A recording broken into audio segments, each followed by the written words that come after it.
Good evening, everyone. The work session of the Board of Trustees for the Spring Independent School District is officially called to order on Tuesday, March 4th, 2025, and the time is now 6:03 p.m. Trustees present are Trustee Hodges, Trustee Correa, Trustee McDaniel, Trustee Durant, Trustee Jensen, Trustee Newhouse, and Trustee Adams. I'd like to ask everyone to please turn off and silence your electronic devices.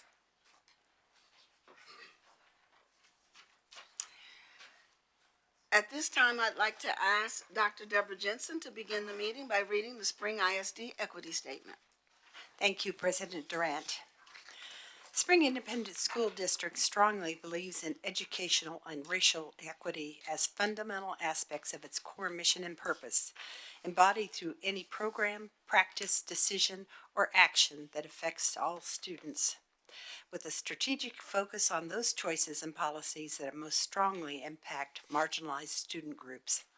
We believe all students, regardless of their ability, cognitive, physical, or social emotional, ethnicity, language, race, religion, gender identity, and expression, sexual orientation, family structure, and socioeconomic status should have equitable access to opportunities, resources, support systems, and educational rigor in order to maximize their academic success and social emotional well-being. We believe every Spring Independent School District student is valuable and possesses individual strengths and characteristics that make our district a great place to learn and grow.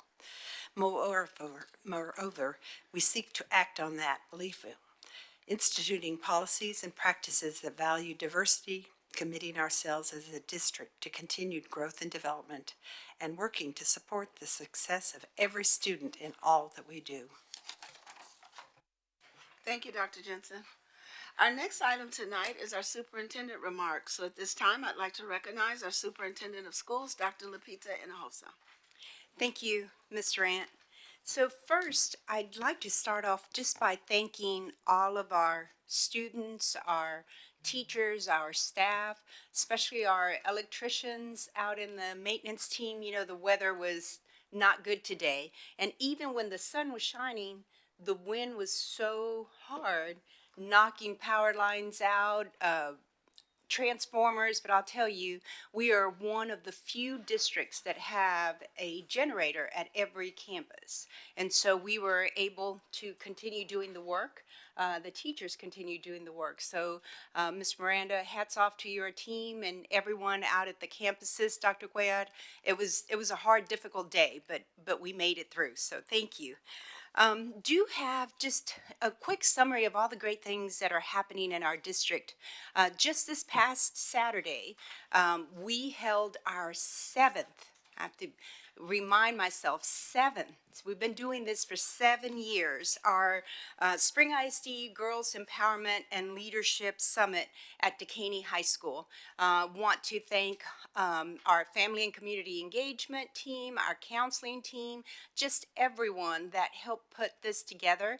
We had over 350 girls out there. I see Dr. Sertuche. I know this is one of the projects that you work on. Just thank you so much for your leadership. So many young ladies came out, and so many of them had been coming since middle school. So it's so good to see them now as high school girls, and they still want to come back to our Leadership Institute. So just special thanks to all of you. Ms. Carroll is our executive director, for the hard work that you all put into this to get this going once again. Also, I know today you're going to be hearing, board, from our HRS department, but just we had our very first ever virtual Spring ISD job fair for certified teachers. I see Dr. Gonzalez here, Ms. Tillman. Yes, where's she? There, right up in the front. Look, that's where she's like, I was looking behind you. But Ms. Tillman, just thank you. You know, we are putting forth a recruitment effort, you know, all hands on deck with this. And so we're thrilled to have and I'm going to read this because I want to make sure we have teachers from across the state of Texas, Killeen, Beaumont, Brownsville, Midland. Look, from across the state that showed up and participated in this job fair in hopes of, you know, making Spring ISD their home.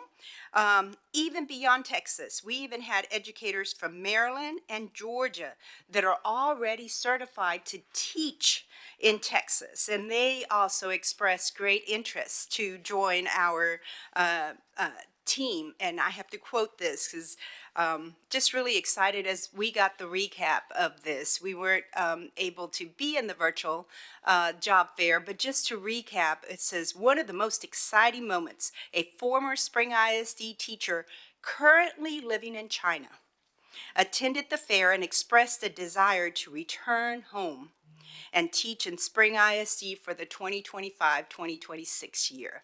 And so we're just, you know, proud. I'm very proud of the work that is happening in our HRS team. Dr. King, you and Dr. Gonzalez, Dr. McKeithen, your entire team for making this happen. And just a big thank you to Tasha Tillman. She is our director of recruitment, and you know, all the work that you are doing to lead this effort to bring certified teachers to Spring. And then just last but not least, and we'll have, I'm sure, lots of more updates from Ms. McDaniel and Mr. Adams.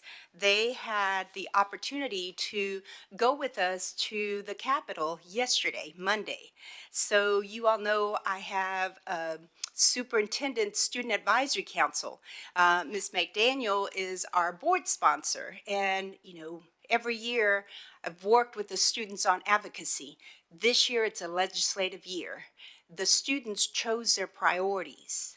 We've been working towards this all year long, and yesterday we had the opportunity, they had the opportunity to meet with state representatives and staffers to discuss their priorities. And I have to tell you, I know Ms. McDaniel, Mr. Adams, and everyone that was there with us truly impressed at the work that our students are doing. And you know, the first slide we start our discussion with is always our equity statement, and they know that all means all. Our last statement, our last slide always ends with, your voice matters, you matter, advocacy is within you. And I think yesterday they made us all very proud to stand firm on the priorities that our students have set forth that align with our board priorities, and they were able to speak from their own experience. We want to, you know, thank Raise Your Hand Texas, Bob Popinski. He did a legislative session for us. Natalia Gomez-Rumbach, who's been working with us for the past 3 years. We want to thank her. We also want to thank the Houston Endowment for providing the funding for us to be able to take our students out there. It's just a great time to show our students, or for them to know that their voice matters. And this experience, I know, has changed their entire lives. So just super proud. We will be having spring break next week, so everyone mark your calendars. We will be gone. And tonight we have 3 presentations. 2 of them are the board's priorities around staffing. So we'll be doing our second staffing report, and also discipline. We'll be doing our second discipline report. So 3 presentations that will bring everyone up to date on the work that the district is doing. So thank you, Mr. Ant. That concludes my comments for today. Thank you, Dr. Hinojosa. Our next item this evening is agenda participation. This allows members of the public an opportunity to speak to items on the agenda prior to those items being considered by the board. Ms. Kinnerman, do we have anyone signed up this evening for agenda participation? We do not. Thank you. For our next item, I'd like to recognize our Chief of Human Resource Services, Dr. Terrell King. Good evening, President Durant, Dr. Hinojosa, members of the board, members of the senior leadership team, and guests. It's our pleasure tonight to bring you an update from our department and within the Office of Human Resource Services, our Department of Talent Acquisition and Engagement. I'd like to bring down Dr. Alex Gonzalez and our talent acquisition and engagement team. We're going to present to you information regarding staffing. In your supporting documents, you have several documents that will be referenced here tonight. For example, you have our strategic recruitment plan for 2024-26. You have our state interview plan, and you also have a copy of our action plan for guest teachers. And so just know that as we go, we are making strides to become a strategic, data-driven Office of Human Resource Services, and I can't thank these people who are sitting here before you tonight enough for their work, for them stepping up to the plate, thinking new, thinking different, embracing the challenges that we have. The data is not where we want it to be, but we know we will get there. And so I will turn it over to Dr. Gonzalez. Thank you.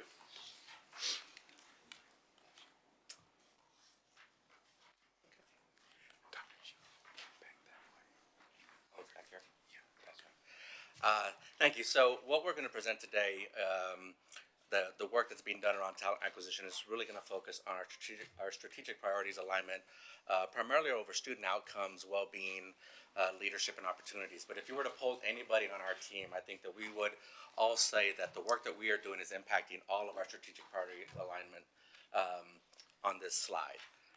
And so, of course, we are driven by our key performance indicators. So most of them focusing are big, not big ones, but typically with our recruitment and retention, we want to make sure that we are recruiting and selecting a diverse teacher workforce that's representative of our student body, that we are working hard and diligently to create new pipelines of certified teachers to increase the percentage of certified teachers in our district, lowering our turnover rate to to where it's equal or less to that state teacher turnover rate as reported on the taper indicator, as well as, of course, going back to our recruitment efforts, just finding those high quality educators that are increased and going to have a direct impact on student performance. Increasing our Grow Your Own Career Pathway programs, not just within our leadership team, but also from our paraprofessional to teacher programs as well. And so when you look at the strategic plan goals that are related to our student outcomes, a lot of our work in selecting our teacher workforce is driven by our strategic plan goals of seeing increases in performance, percentage of students meeting or exceeding grade level expectations on third grade reading and math, 8th grade reading and math, and of course the percentage of students graduating CCMR ready. When we look at opportunities, seeing once again an increase in the percentage of students that are graduating with industry-based certifications. When it comes to leadership, the percentage of high-quality educators based on student performance is also going to increase through this work. And then finally, when our strategic plan centered around well-being is seeing that increase in the percentage of students that feel safe and secure in their school environment. And we know that these things can't be accomplished without well-staffed schools, with well-staffed high-quality teachers and high-quality administrators. And so that is our driving focus. Right. And so before I even get to this slide, one of the pieces I wanted to just kind of bring to the front is there has been some research by the Wallace Foundation where they identified some key levers that have a significant impact on student achievement. That first lever is around high-quality teachers and the impact that they make on student achievement. And so that's kind of where we lead into the efforts that we're doing with increasing these teacher pipelines and having that strong, highly qualified teacher workforce. So the slide that I prepared for you here is really just a breakdown from the end of last year, a benchmark at the beginning of this school year up until when we started the semester on January 6th, just to kind of break it down on what our teacher workforce looked like. We have our certified teachers, the numbers and percentages, our DOI, interim, and our vacancies. Real quick, just for clarification, just to kind of point out the difference between our DOI teachers and our interim teachers. Our DOI teachers are degree professionals that are enrolled in an educator preparation program that are working towards a standard certification. Our interim teachers may not be certified or may not be degreed. They're part-time teachers.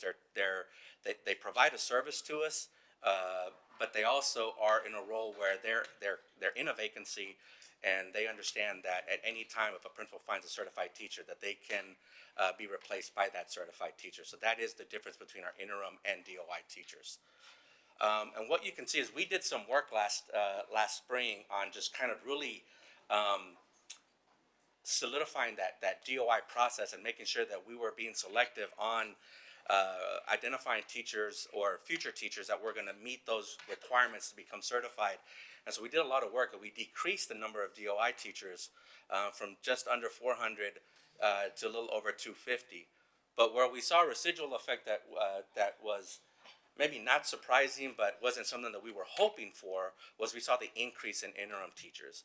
And so in today's presentation, especially when Ms. Tillman starts talking about our recruitment efforts and Ms. Weston on our Grow Your Own efforts, we're really going to hone in on some of these new certified teacher pipelines that we've started working on this year so that we can increase the number of certified teachers in our district. And this last slide is just really to kind of show you a little bit of what that teacher retention data looked like from the beginning of this year to January.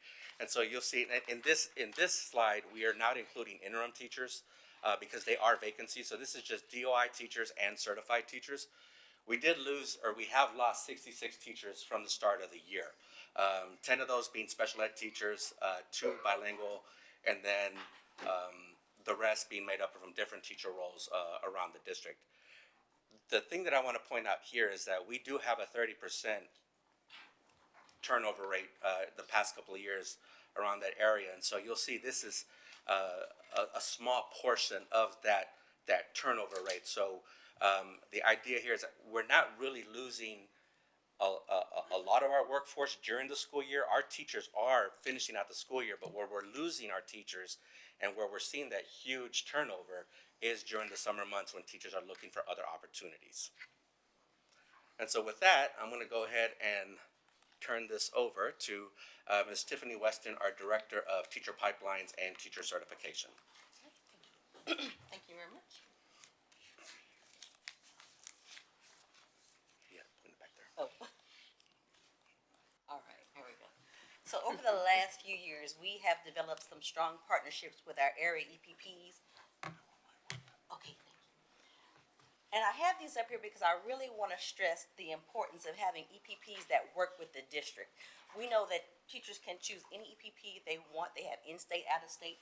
But these particular EPPs help the district to support the teachers and monitor the teachers. And that's really important because once they're in the classroom, you know, life starts life and things get hard. So we have to make sure that we have the right supports, up-to-date information on how they're doing with their EPPs, their testing, their coursework, their observation hours. So if I need to roll over to the campus and say, hey, have you talked to your principal about doing those 25 hours during your conference time? Not missing PLCs, but making sure they have the opportunity to do what they need to do on campus to cross that finish line and get certified. I was with 240 today. 240 certification is extending a grant opportunity this spring where we get additional seats for free, and their supports are just what we need to support our teachers. They have a wonderful dashboard, but all of these have been very supportive in helping us get our teachers certified over the last few years. And we are increasing, I shouldn't say increase, expanding our partnership with Sam Houston, which I'll talk about in a minute. Okay, Vic. Thank you. So our latest pipeline, our latest program is our paraprofessional to teacher pipeline, and that's exciting because we know paraprofessionals, they're already on campus. They kind of know what education is like, and they've gotten experience working with teachers and students. So what we're looking to do is take a small group of paraprofessionals and have them certified in pre-K to 3 bilingual or special ed. But not only that, they get to complete their bachelor's degree. So they must have 60 hours of college coursework or an associate's degree, and the program will be completely free. They'll get all of the benefits of being a Sam Houston State University student, as well as a high-quality mentor from Spring. We'll be tracking them, and not only tracking them, meeting with them regularly in spring, but they get to finish their degree as a para. Then, their second year, they'll be a resident. We like the resident component because research shows that teachers who've been a resident for a full year, when they finish and go in their first year of teaching, they are as effective as a fifth-year teacher. And so that means our students, during those first years of their instruction with these teachers, will have even greater success in the classroom. So we're very proud of the residency component of this program.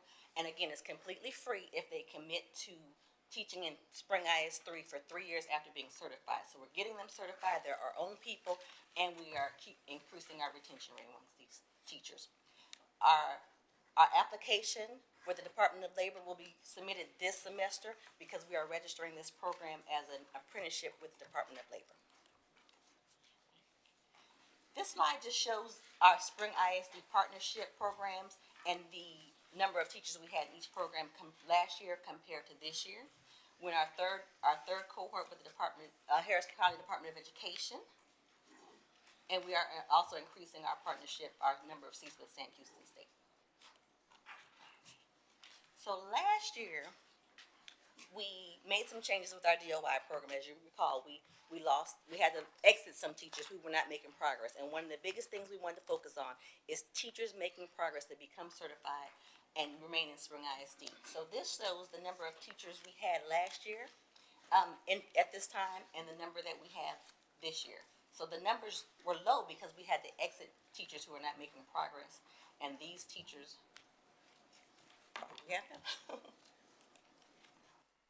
So March 20th is our deadline. Every year we have the same deadline now for our progress for our DOI teachers. They either must have approved the test, have their SOE or their statement of eligibility, or pass an exam. Those are the three options based on where they are. So last year we had about 50% who met the requirements, and we had to exit a little bit over 50. This year we have 18%, and actually it's gone up since last week, who have met the March 20th requirements so far, and we have 53% who are on track to meet those. So that's big because they're making that progress with their EPP. I wanted to just show you the types of certifications. These are not all the certifications, but this shows the needs that we have in Spring ISD and the areas that our teachers are becoming certified. The intern certificate, that means they're 1 year away from getting their standard and being completely certified. So you can see at the bottom, we have our bilingual with a core subject, special ed areas, and that's what we're working to increase with our partnership programs now, because those are high needs for our district. Okay, and I guess it turns it back to me just to go over the work that we're doing in leadership development. Okay, and so all of the work that's being done through the leadership development team is centered around the work that we did with the Holdsworth Center and around our leadership definition and core values, where that expectation is that all of our leaders are going to model that leadership definition by being service-oriented, relationship-centered, and outcome-driven. The purpose is to create those internal grow your own pathways for our aspiring leaders within Spring ISD. And within that, we have two current cohorts or academies that are producing future leaders. We have our Aspiring Principal Academy and our Aspiring Leader Academy. Of course, that Aspiring Principal Academy, those members are made up of current sitting assistant principals and associate principals that are working to get ready for that next level position in Spring as a campus leader. And our aspiring leaders are made up of campus personnel that are aspiring to make that move into an assistant principal role.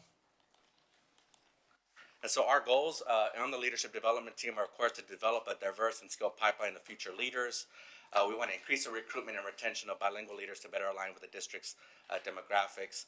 And then, of course, we want to continue to ensure that our employees are fully informed of our selection process and our recruitment process. And we do a lot of work in these months right now, particularly because we are now recruiting for next year's cohort of APA, ALA, and what's going to be our first cohort of DLA, which is our District Leadership Academy, which is going to serve for those non-campus staff members that want and aspire to be in a leadership role, either here at central office or in one of our other facilities, maintenance, child nutrition. But it's focused on making sure that we're offering opportunities for all staff members who aspire to be leaders. And yes, and I also forgot to mention that we also, in addition to the DLA, some work that has just recently been started that we're hoping to get off the ground for next year is also an Aspiring Counselor Academy through our work with our SEL department for those teachers that are aspiring to be our counselors. One other thing that I forgot to mention, I know that in one of my earlier slides when I was talking, I mentioned the Wallace Foundation's work on the levers and its impact on student achievement. And lever 1 was all about that teacher workforce and its impact. Well, lever 2 is all about the campus leaders' impact on student achievement, and that's also a lot of where this work comes in our leadership team. And so when we talk about our cohort readiness, we actually have a rubric that has standards that we are measuring our cohort members on. These aren't sit and get trainings that they go to. These are actual, these folks actually sit down, they do at-bats, they do problems of practice, they do instructional walks at the campus level. They're very heavily involved in the work to become that next leader, and so they follow this rubric so they can meet these readiness standards. And so through the accomplishment and through their achievement of these standards, we're able to kind of group them into tiers to kind of see where they are in their progression. And so for our APA cohort right now, 60% of our cohort members are tier 1 leaders, meaning that they are right there, they're ready for that next step, ready to interview, ready to start thinking about what that next position is going to look like. Then 40% of our APA, our tier 2 leaders, have a little bit more work to do to get to tier 1. Our cohort retention rate for our Aspiring Principal Academy is 100%. When we look at our Aspiring Leader Academy, it's kind of broken up into thirds. So about a third of our cohort members are tier 1 ready, a third are tier 2, and a third tier 3. You do see the cohort retention rate drop a little bit here, and I think this is where that realization sets in, that this isn't just extra staff development that our teachers go through. There's a lot of work into this, and some of these teachers or staff members that have come out of the program have maybe realized this might not be the right time for them to continue through the program, because it is a lot of additional work to get through the program. And we'd rather them make the decision that administration isn't the course pathway for them at this point, rather than in the job. And so this is just a slide to kind of give you that year at a glance. So we're kind of in those months right now, April, May, leading into those. We're heavy into the recruitment and the selection process of our future cohort participants. And so interest meetings are being held. We're sending out information messages to all of our staff members, letting them know if they're interested in these cohorts, and kind of let them know what is involved in participating in these academies if you are selected. And then the applications, they can start applying in April, with selection process happening in May. And then August through May is when the actual cohorts meet and begin their work. And just our last slide on this piece is just to kind of give you a little example of the participation based on last year's cohort and this year. So we do have fewer Aspiring Principal Academy members this year, but you'll see that our Aspiring Leader Academy is a little bit more balanced. We're just a year and a half into this work. We did start the work late last year. That cohort from 22-23 didn't get started till January. And so I know that the work that the leadership team is doing right now with the interest meetings and just all the marketing to let them know about upcoming application season and things like that, we're going to start to see more of an interest in participants filling out applications to join our academies. And one thing about these numbers are more about quality than quantity.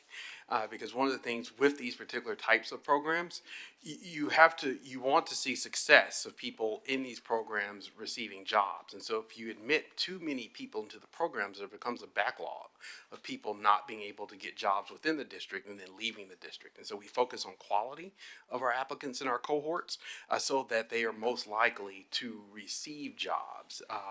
And so while the number did go down from this year to last year, like I said, we also have to keep an eye of the number of people who have gone through the program, who have received jobs, who's still in the pool, who's not in the pool, to balance that.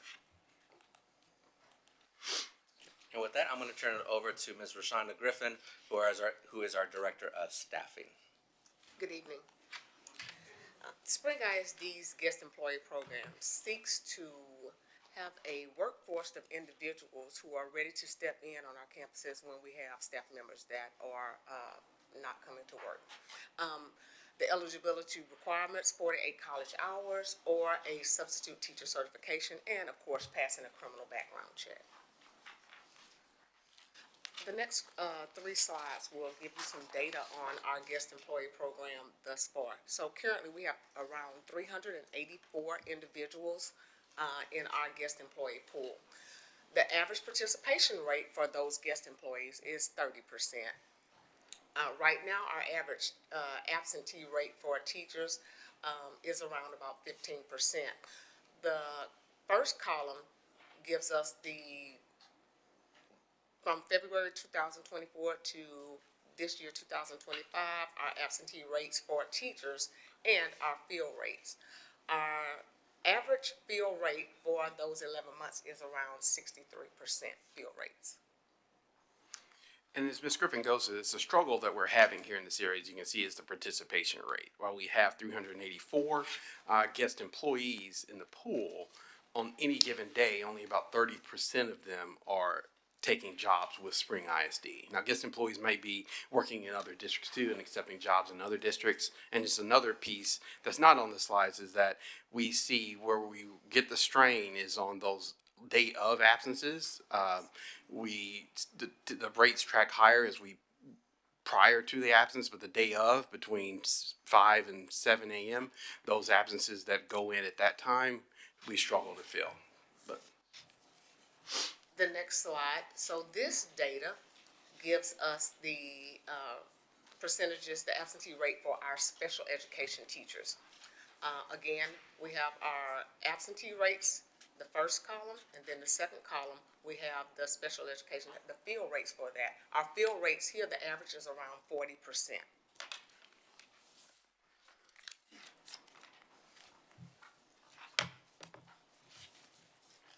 As it pertains to our entire workforce, as far as all of our staff in Spring ISD, the absentee rate navigates around 23%. First column, absentee rates for the entire district, and then our fill rates. Our fill rates for all of our staff is around 58%. So we're navigating between 63% for teachers, 40% for special education teachers, and then as the district as a whole, it's 58%. Our issue is surrounding the special education fill rates.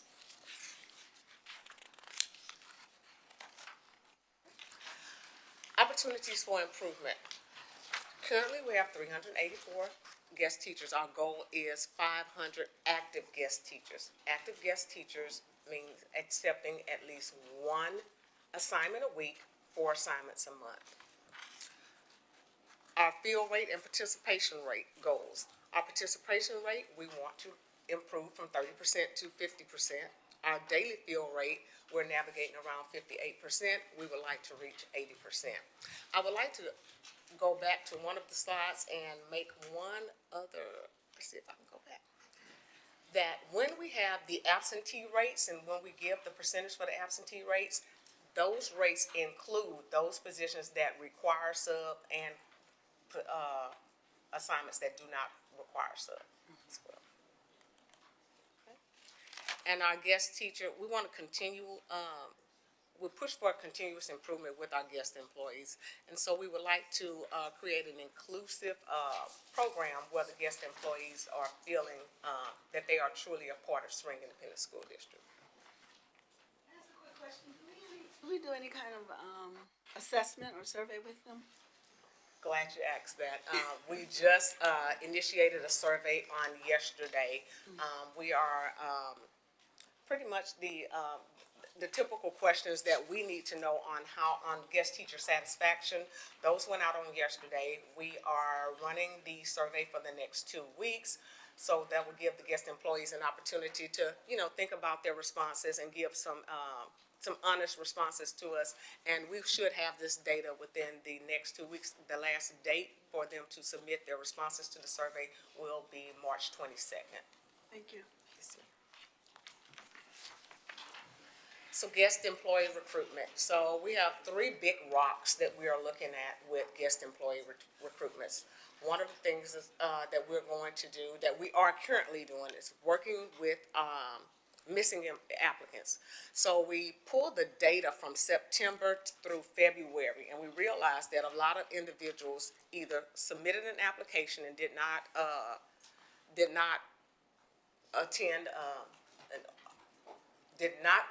interviews, or they did not complete the process. So we are currently attempting to recapture those individuals by contacting each and every one of them and making them aware that Spring ISD still seeks to hire guest employees and give them an opportunity to complete the process. Connecting with the community. We are looking to engage with local businesses, local churches, and engaging with them, and again, sharing opportunities that we have here in Spring ISD. You live in the community, we would like for you to work in the community. Social media. We are pushing for an increased social media presence to go where our feet cannot go. And so with the social media, we're able to network beyond the scope of Spring ISD and get individuals who may not be aware of the opportunities that are in close proximity to their homes or their places of business. And last but not least, is the guest employee retention. Our goal is to not only bring on guest employees, but to also have these individuals to truly become a part of Spring ISD and to stay with us. That is being addressed with the survey, and it's also being addressed with the team taking extra steps to make guest employees feel like they're a part of Spring ISD. We are doing recognitions. They are going to be recognized during our employee recognition banquet. We had one today to receive Guest Employee of the Year today, and she received it this week, and we went out and had a meeting with her and met with her, took pictures and things like that. So our goal is to just make these employees feel like they are true Spring ISD family. And just this pool isn't a static pool. And so this is really our guest employee pool is part of our pipeline program. And so the number was at 384, as we bring people in, people are becoming aides in the district. People are becoming interim teachers. People are becoming, guest employees are becoming DOI teachers. And so it's a constantly moving pool, but we want to bulk up the numbers in the pool. But we do consider this part of one of our pipeline programs. All right, it's me. Hi, everyone. Recruitment. We have 4 priorities in HRS for recruitment, and in your book, you all see our recruitment plan there. But number 1 is expand our talent pipelines. And when we say expand our talent pipelines, we are speaking of our Grow Your Own programs, as well as increasing our university partnerships, not just locally, but also statewide and nationally. For example, this weekend, I had a candidate was on the virtual job fair, and they were from Spring. And I'm like, they were a student teacher. I'm like, why didn't you come do your student teaching in Spring? He said, well, when my university looked, Spring ISD was not on as a partnership, and he goes to BYU, and I say less. I contacted BYU yesterday, and so now we're going to reach out nationally now to get those student teachers who are at universities, but they're at home. We have the partnerships with the Grand Canyons, the Western Governors, but a lot of our traditional universities are allowing the student teachers to come back home. And so now we have to get those partnerships because we have students sitting here from Spring ISD that want to come to Spring ISD, but they can't do their student teaching here. So that's when we say about expanding our talent pipelines from all of our Grow Your Own programs, but really heavily looking at those students in the student teaching programs from the College of Education. Our second priority, optimize recruitment, marketing, and branding. Spring ISD is an employer of choice. And that's what we're doing. We are branding Spring ISD because we are the employer of choice. Like I often say, we all prayed to sit in these seats to come here in Spring ISD, so we're going to put it out there. You prayed, don't come on. We want you here in Spring ISD. And one of the things that we are doing, our marketing campaign is, why do I love Spring ISD? So we sent a message out to all of our campus principals to nominate a teacher or a paraprofessional. So you're going to see our marketing campaign where all of our great teachers here in Spring ISD are letting the world know, not just Spring, why do they love Spring ISD. And we started today with our awesome communication team. So we went out today, we were at Major, we were at Link, we were at SLA, because we have to do it in phases. We can't capture all the teachers at one time, so we're doing it in phases. So you will see on our recruitment and marketing materials, not just stock photos, but these are photos of teachers here in Spring ISD engaging with our students, as well as when we get to Teacher Appreciation Week, those teachers will also be highlighted because they're telling their story about why they love Spring ISD, and who better to market and brand Spring ISD than the teachers who are sitting in those seats every day and doing the work. Next, increase applicant quality and diversity. So again, going with the partnership with those universities that have strong bilingual and special education programs, not just going to job fairs there, but also doing sponsorship ads. So some of you, if you don't know, we have sponsorship ads all across the country. All across sponsorship ads. So, for example, in Brownsville, with the UTRGV, we have a sponsorship ad targeting collegiate students in bilingual education. And so that's when we're trying to recruit, we have to be strategic. We have to be good stewards of the money and how we're spending our money, so it can be, we want ROI. So that's one of the things to increase our applicant quality and diversity. The next, streamline our recruitment and hiring process. We don't want applicants to wait. Because, when we all apply for a job, we want to have a response within 24 hours, even though we know it doesn't work that way. So this year is the first year that Spring ISD, we have a 25-26 certified teacher pool. So from that certified teacher pool, I screen them. It's only certified teachers can reply. And from there, we have an initiative called resume reviews. So I screen everybody that's in that pool, and within 7 days, that goes directly to our principals' inboxes. So the goal here on our recruitment team is 10 days or less, you're going to hear from Spring ISD. And of course, I can't do it alone. And my principals from Lincoln Bama Middle School just gave me some feedback and said, hey, Tilma, can you break it down? You sent us a file today of 76. I said, okay, I will. So just to give you, so I'm going to break it down. I'm going to break it down instead of one big PDF. But one of the things, excitement about the pool, in less than 10 days, we had close to 100 applicants who were certified applies. So we can keep that rate of 10 people, certified teachers applying every day, but also connecting with them in less than 10 days. Because in recruitment and trying to get certified teachers, we have to streamline the hiring process because they're not waiting. It is a teacher's market. People can go wherever they want to go, but us here in the district, it's our responsibility. Like, hey, we don't want you to go anywhere. We want you to stay here with us in Spring ISD. So the pool is doing great. We're sending them out to our principals, and our principals are getting them in phases. All all 40+ of our principals are getting them first. Our tier 3 campus get them first, then tier 2, then tier 1. So we want to make sure some of our campus who sometimes have struggles staffing their campuses, they're getting those teachers first. All right. And also, just one of the other things with our initiative with USHCA that we're doing is we're in the process of laying out our entire hire process from application to first paycheck. So look for efficiencies, to look for delays, to look for redundancies, and eliminating that. And so we're in the middle of that right now, but we will have a redone hiring process here within the next few months. All right. Recruitment events. When we're doing our recruitment events, we divide them into 5 categories. We have our collegiate, which is the more traditional. You have your community colleges and trade schools. We have our district hosted job fairs. We have our district hosting networking events. That's new, and I'll talk about that more, as well as our exhibit recruitment tables.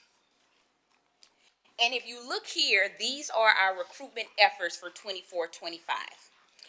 You see, for fall 24, we went to 15 collegiate universities.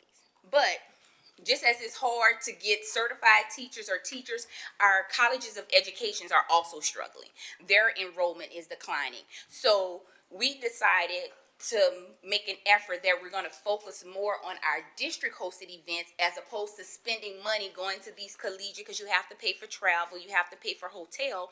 We're going to shift our focus because we're finding more success on our local community colleges and trade schools, and especially big for our operations team.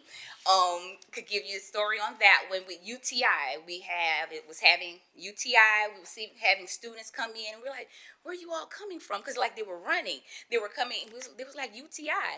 So I said, okay. So we went out to UTI, myself and Christian Hill built a partnership. Now our maintenance department is almost 100% staff because we built that partnership with UTI. Is right across the street from transportation. Come to us, as well as HCC. HCC has been tremendous for our operations team, as well as some of our maintenance jobs. So going to our local community colleges and schools and trade schools, places you don't think about for our HVAC, our plumbing, electricians, those have really been successful for us. Next, our district hosted job fairs and walking hiring events. That's our traditional job fairs, but something that was new added to that was our virtual. Our virtual job fair was very successful. Very. People will say, oh my God, they loved it. And the reason they loved it was because it was convenient. We're living in a virtual world. People who wanted to come back to Spring or come to Texas, they had the opportunity for virtual. So one of the things, we're taking it to the next level. We will now have virtual interviews, hiring events every Thursday.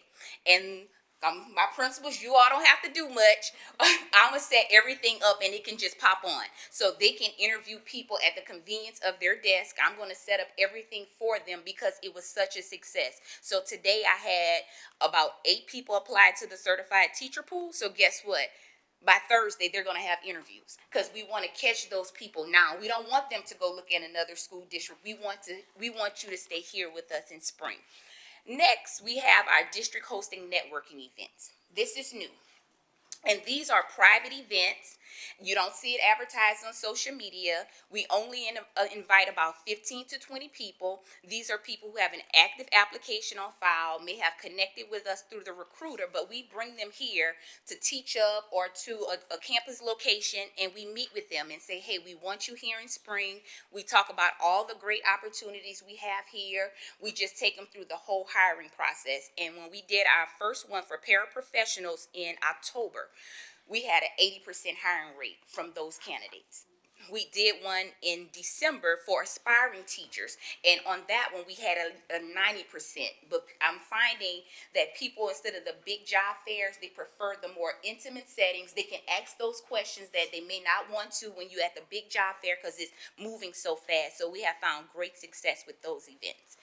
And of course, our exhibit recruitment tables. We're stepping out. This past week, we went to the Veterans Job Fair that was held at Barbara Bush Library. We have a couple of bus drivers who said they're ready to come, so we said, come on. So we're now connecting, going to a lot of local job fairs that traditionally we may not attend or may not go to. We also went to the rodeo. The rodeo hosted a big job fair, and from there we were able to get 3 to 4 employees from there. So we're looking at all the ways to not only promote spring, but recruit for people to come here in spring. And also for all of you who may be some Starbucks people, be prepared. We're going to be at Starbucks as well, talking about all the great things here in spring. You're drinking coffee in spring. Why don't you come join us here in spring? And we also did an exhibit recruitment table at Fallbrook for guest teachers. That happened 2 weeks ago, even though the elders at Bible study say, no, not yet, but it's like, we're going to let y'all have it, but at least they know we're here, and we were there because we went on Wednesday. It was a Wednesday night that we did our exhibit table there at Fallbrook. And these are all of our events planned as of March 4th. And here are initiatives to fill vacancies. Of course, our Grow Your Own. We currently have 270 Grow Your Own teachers, but we also include our 15 year-long residents or student teachers. So we have about 285 people, teachers under that. Our paraprofessional to teacher, that hasn't started yet, but we have 12 seats for that for this year. But we have up to 3 years in grant funding, so we can get approximately 36 Spring ISD employees with their bachelor's completion as well as their certification. Our H-1B visa sponsorship, we currently have 7 sitting here in Spring ISD now. And our visiting international teacher program, we currently have 10. We're projected to have between 35 to 45 for the 25-26 school year. And of course, what we're just starting is our Spring ISD experience, where the candidates are coming from UTRGV to go through that week-long experience. So we're hoping all 3 of the candidates will join Spring in January, but hopefully we don't have any openings. But if we do, they can join us here in January because they graduate in December. And they say, oh, are you all coming to our graduation? I say, unless you're coming back. Now I'm coming, but you got to get in the car and come back with us. So next here, our teacher turnover data. If you all, that Dr. G spoke about earlier, our teacher turnover here in spring is a little higher than our state and surrounding neighboring school districts. And we all know that research shows that we need to have a stable teacher workforce. And this directly impacts our recruitment efforts. So that's why I want to highlight all of the different innovative ways that we have to recruit, because we do have a slightly higher teacher turnover rate in comparison to the state and to our neighboring districts. And we want to retain our highly qualified teachers. So they come to spring, but we need to keep them here in spring. And one of the things that our recruitment team, the HR department, will be doing, that's new for this year, we're doing state interviews. And state interviews we're going to speak with our teachers to understand what makes you stay here in spring. And we're happy that you're here. So with our state interviews, this is new. We're going to randomly select 350 teachers, because we have a work pool of 1,900 teachers, so we need to randomly have 350 participate. Participation is voluntary. It's going to be led by our HRS team. It's going to be virtually, and the plus, they don't have to turn their cameras on, because we all know when we're meeting virtually, we don't want our cameras on, so they can still have a safe space. It's completely confidential, and our questions was based off of the trend, our exit surveys. And in November, TK shared with you all the trend data from the exit surveys. And so our questions are based on that. Number 1 being the work environment, school campus culture. So that was a trend that was very high. So we will have questions about that, the professional development and career advancement, the role challenges, and compensation and benefits. And the state interviews will start after spring break, and the HRS team will be doing the state interviews. And do you have a copy of the procedure for the state interviews on page 73 of your packet. You can see the questions that will be asked and the format we will use. And this number of 350 teachers is an ambitious number, but it gets us to results that are valid and reliable. All right.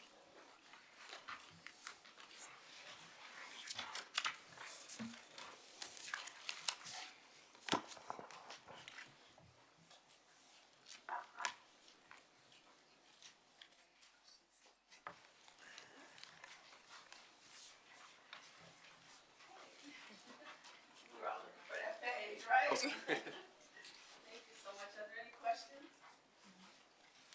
Trustee Hodges? Thank you, Madam President. Dr. King, how long have you been with the district now? A year and a half. Okay, all right, thank you. I was just curious. I applaud you all for all your efforts. And I recall when you were hired, one of the things that we talked about was the innovation and to think outside the box with the hiring process. And I applaud you for doing that and your team. Great job. I love all of the ideas and the things that you're doing, especially as it relates to meeting people where they are, because I think that sometimes we get so comfortable behind our desk that we don't go out like we should and meet the folks where they are.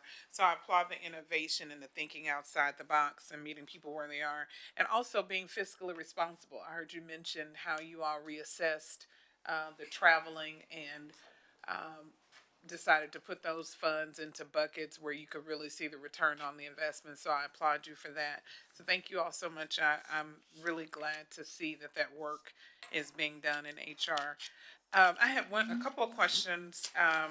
As it relates to the future educators, I know we have a program and we know where those students are going. Is it possible to establish those partnerships once we know where the students are going to go to school? Is that something you all have thought about doing? Okay. Yeah. Yes, we Okay. can. We can see where, like, when we have the Future Educators program, yes, we can see where all of our students are to make sure we have those MOUs in place, and that when they do get to their student teaching year, that they can come back to spring. And one of the things, too, to know for student teaching, now it's paid. That no student teachers are coming for free anymore. So that's a budget line that we will have to create, because nobody is coming student teaching anymore unless they're getting paid. And the pay starts at a minimum of $20,000 a year or $12,000 per semester. Oh, that's great. Yeah. That's great. And the other question I had, I saw the attendance, the absentee rate, and I saw this data, I may have missed it, for the turnover rate, but do we have where we rank as far as absences, the absentee rate statewide? I was just I'd have to curious. do public information requests with our surrounding districts. I can do that Okay. and get that. I was just curious. No, you have enough to do. It's okay. I was just curious. And I think that was, what are they? I saw the data from A-Leaf, and I'm always a little competitive because Dr. Bro, who's president, is my sorority sister. So what are they doing in A-Leaf? And that's one of the things to study, and that we are going to study and visit to find out what is happening there. Because when it was when we were pulling this data, it was a shock. But it showed, okay, we need to see what is happening there, because they have, it was very low, lower than the state. Okay. All right. Thank you. Keep up the good work. Trustee Adams? I want to echo all the kudos that Trustee Hodges just laid on you guys. I sit here and listen to these presentations and sometimes see gaps in the presentations, and so I'm marking down questions that I'm going to ask because it wasn't covered by a gap. And all of my questions, you all got to them. That's very well done. The only question that I have I didn't see was when you presented the data on the 384 pool. So I get that the percentage numbers or percentages of that 384. I don't know what the percentage of the teachers is, if that makes sense. So I presume that that's a much larger number, and so 12% of however many teachers we have will be a much larger number than 12% of the 384 pools. So that's in my mind, a data gap that I'm missing. Okay. At the end of January, we had about 1,900 Okay, teachers. okay. So the 15% That's what I of the needed. 1,900 needed teachers the end total. that we were looking at. And then the only other thing, like, I'm really pleased with the work on the guest or the substitute teachers. That was a commitment that you made. Again, when you got here a year and a half ago, you made good on that commitment. I'm a little curious about how our efforts look compared to Kelly. I know there was a number. I remember when we were debating whether we were going to transition to doing it in house. One of the arguments for sticking with Kelly was they had this massive pool, and like somehow we couldn't like duplicate that. And so, Yeah, Kelly's pool's about 680 teachers, and so that's what we're striving to get to. Kelly also had the ability to send some of their full-time employees to cover our vacancies, in what they were doing. But our strategy right now is to get to, if we get 500 people in the pool and 50% of them accept a job on a daily basis, that should cover our vacancies. Now, we know there are some vacancies that are hard to fill, such as our self-contained special education, right? It takes a special individual to sub in those rooms, but our goal is to get to that 75% to 80% range that Kelly was getting, but and we're confident we're going to get there, because we're going to look at the survey that we're doing. We'll bring some compensation recommendations for our sub pay, just looking to make sure we're competitive with the market, because just got some data in today that show that we are at the bottom in our employee pay with our comparison districts. Just got that data today, so we will be bringing future recommendations to try to impact these numbers as well. excellent, Dr. King. Like Trustee Hodge just said, I appreciate the out of the box thinking, the creative problem solving. That's really well done. So pat yourselves on the back, or have a sip of wine, or do whatever you do. Say it one time. We'll do both. Thank you. We have, trustee McDaniel and then Dr. Johnson have questions. Yes, agreed. The strategic thinking, the innovation, and also being reflective. There were several times where you said we tried this and we recognized that didn't work, and so we tried another way, and that was more successful. So we went that route. So I definitely appreciate that. Being able to pivot is really important. And then the personal stories, to be able to we've talked a lot about the power of stories and taking control of our narrative, and so I appreciate you all really embedding that in your work to recruit more teachers as well. One question I have is around the support for teachers. You mentioned there was like 50% of teachers for the DOI. It's the DOI progress towards SOE. It says page 24 of 206 on our page. But it talked about the 50% of teachers who are not meeting the requirements, who had to exit out. So I'm wondering, how can I know in the recruitment plan, there's webinars that teachers are invited to.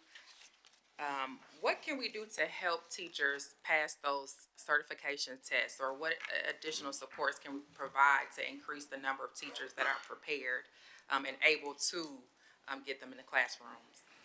One thing that has been successful is that we give 2 years. So those teachers who have to take STR, it's a lot to pass their core content and then the STR in the same year. So having them go through the Reading Academy that first year, even though it's a lot, they're better prepared for the STR the second year, and they're passing at higher rates. But it's taking those 2 years. We have small cohorts where we're working with test prep providers to provide test prep, because what we'd like to do is have our teachers and coaches, but we just don't have the manpower to provide that extra tutorials. So we're working with a small group of teachers for test prep, and we're looking at expanding that for next year. And what the goal is to set that up this summer with the preferred providers. So it'll be all throughout the year. They'll have options to come to these sessions if they choose. And we've also found that just providing them with the free resources for tutoring it's not always successful because it's hard for time management. So when I mentioned the EPPs that provide support, is the communication. Okay, they've been in 240 for this many minutes. Well, you know what? Let's go and meet with this teacher to see how can we help you carve out more time for 240. It does take manpower, but I think with our team, like Tillman's team and my team work very closely together, and we divide and conquer. Okay, who's going to this campus, who's going to this campus. So really, it's a lot of time management, checking up on them before this October break, after the October break, and just being, I guess, more intentional with that time management first semester, so it doesn't get them in the second semester where they're behind. And also to add to what Tiffany is saying, one of the first things when we're dealing with DOI teachers or teachers who are uncertified, they have to know their pathway.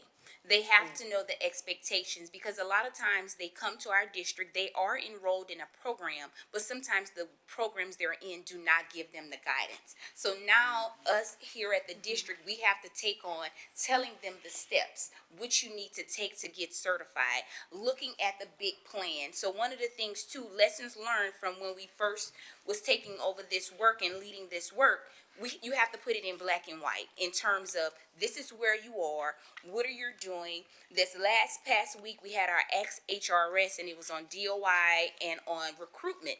The first thing we always say, get your authorization to test.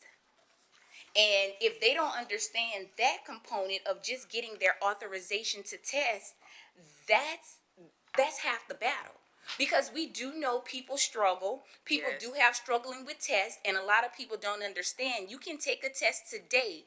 TEA and your program will not grant you to take a test again tomorrow. You have to wait an average of 45 days to get released, and that's if you met the expectations. But beyond that, in order to get authorization to test, our candidates have to go through 3 different test preps, and they have to score an average of 80 to 90% on all 3 in order to get authorization to test. So it's a heavy lift.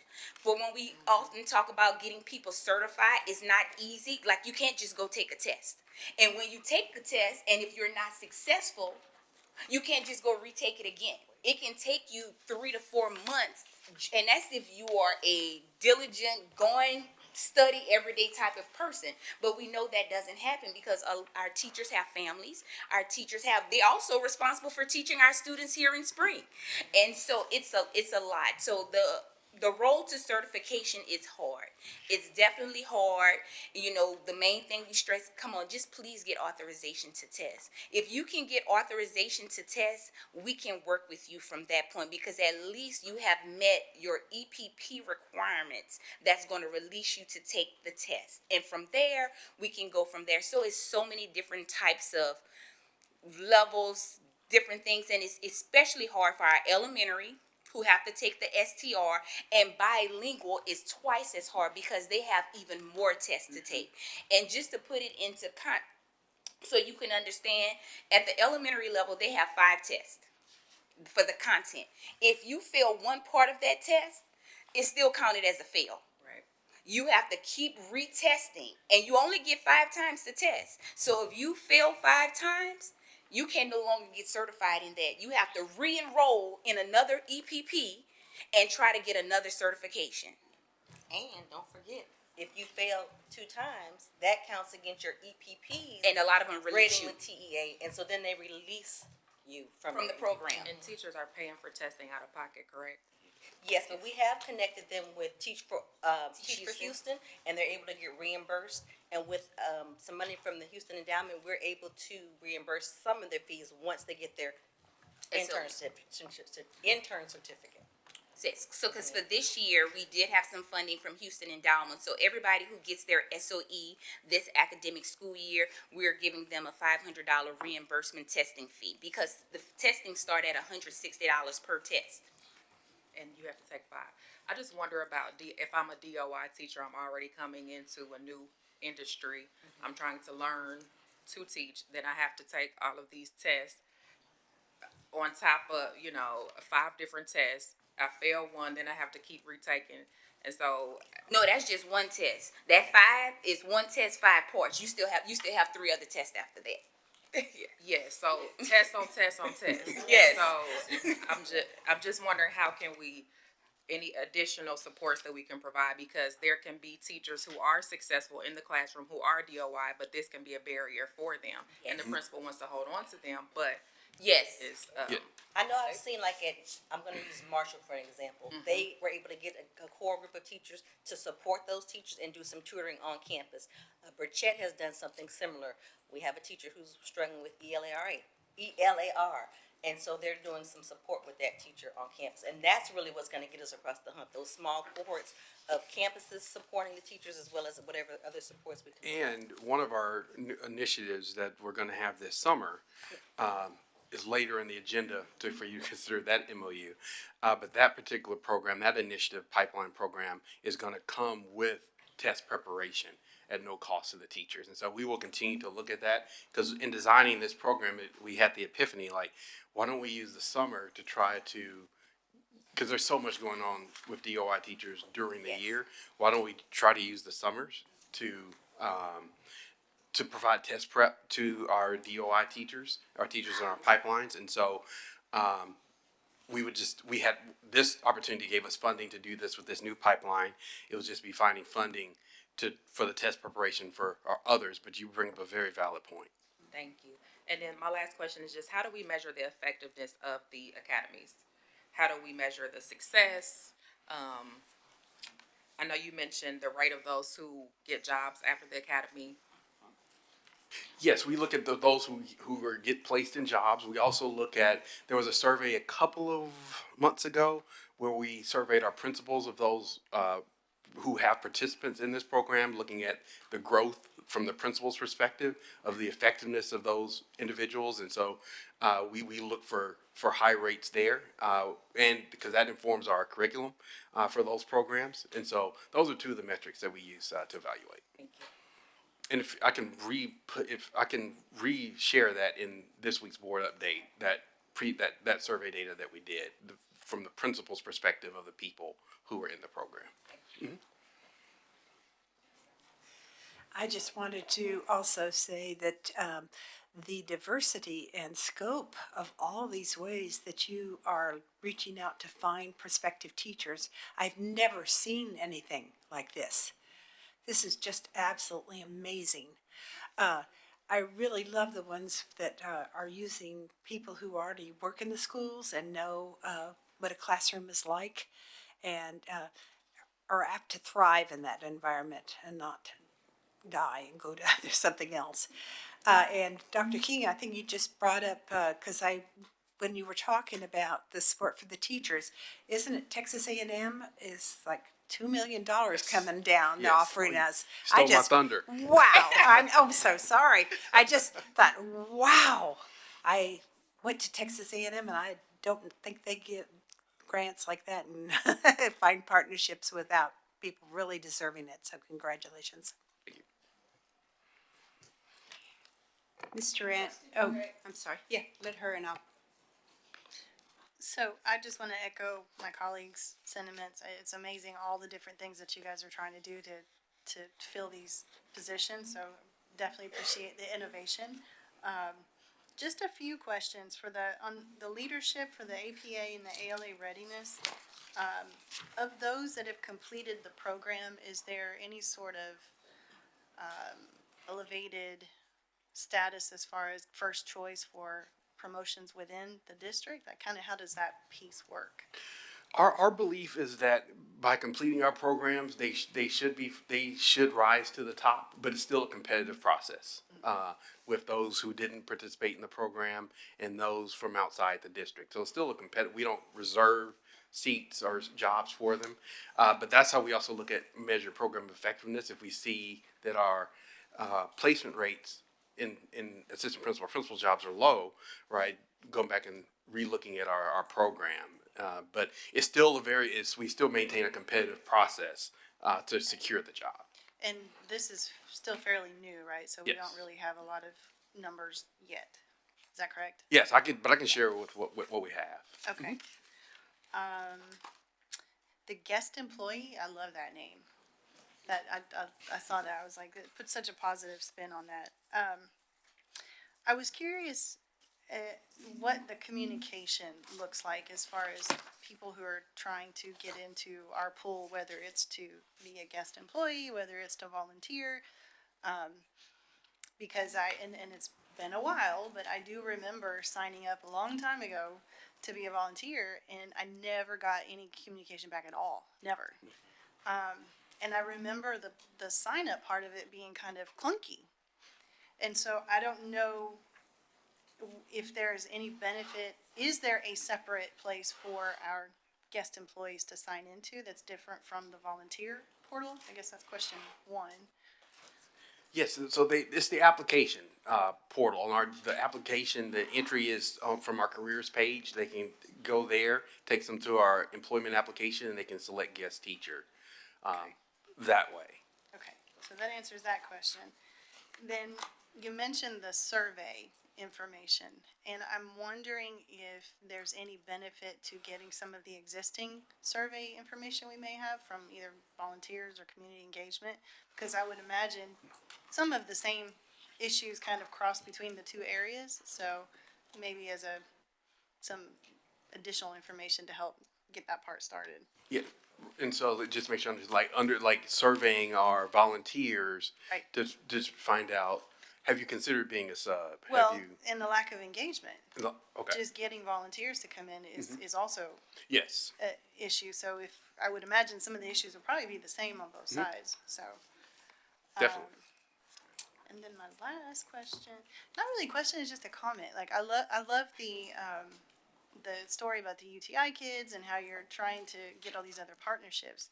And CNS or the child nutrition, I know that was an area where we were still kind of short as well. So is there any benefit to having some sort of a partnership with those the local courses that provide the food handler certification? So if as soon as they finish their online certification, there's a link that says, "Hey, Spring's hiring." You know. We can definitely look into that. I will add that to the list. Thank you. Thank you for all your work. I'd also like to just echo a lot of the comments that have been said this evening from my colleagues. Excellent presentation. I also want to commend the leadership style I see here for Dr. King and for Ms. Tamika McKeithen, in that they did not present this data. They brought forward the individuals that are in the work and doing the work. And we really appreciate that. And it actually showed in the ability to be able to share stories and deliver the data to the board in an exceptional way. So just thank you for that. Now we turn it over to Dr. Hinojosa, who had a comment.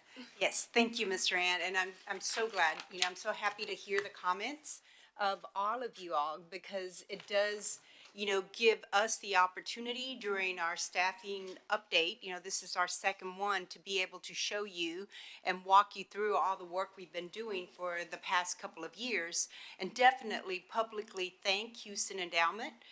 We received a $500,000 grant from the Houston Endowment to kick off the work 2 years ago to restructure our HRS team. And it has immensely helped us, and they've continued to support our own teacher pipeline, our partnerships with the universities, and publicly thank Texas A&M and Dr. Hill Jackson for all of her support and seeing the work that we're doing. Also want to thank Harris County Department of Ed for their continued support. I know Dr. Gonzalez was able to present with them at Midwinter, but you can see what true collaboration looks like when we engage with our partners that we've been working with for the past 2 years, and the team, the realignment and reorganization that has been done in human resources services. You are now seeing the fruits of the labor. So I want to thank the entire team, Dr. Gonzalez, your whole entire team, for all the work that you've been doing. And I know Ms. Williams, one of the directors, is not here. She leads the leadership academies. She's been out ill, but I see Ms. Carter, Denise Carter back there. She supports that team too. So just for just truly a pleasure to be able to see all the work that we've laid out is coming to fruition. And I'm so happy to hear the board that you're very pleased with the work that's been going on. So thank you all. In just a moment of privilege, I do want to thank this team, my entire HRS team. I brag that I am very lucky because we've assembled a phenomenal team to meet these goals. I want to thank them for putting up with me. All my weekend thoughts that end up in 8 o'clock Monday morning emails to them, but they have been very responsive, and we are all focused on you. Like I said, we're not where we want to be, but we know how we're going to get there. Thank you.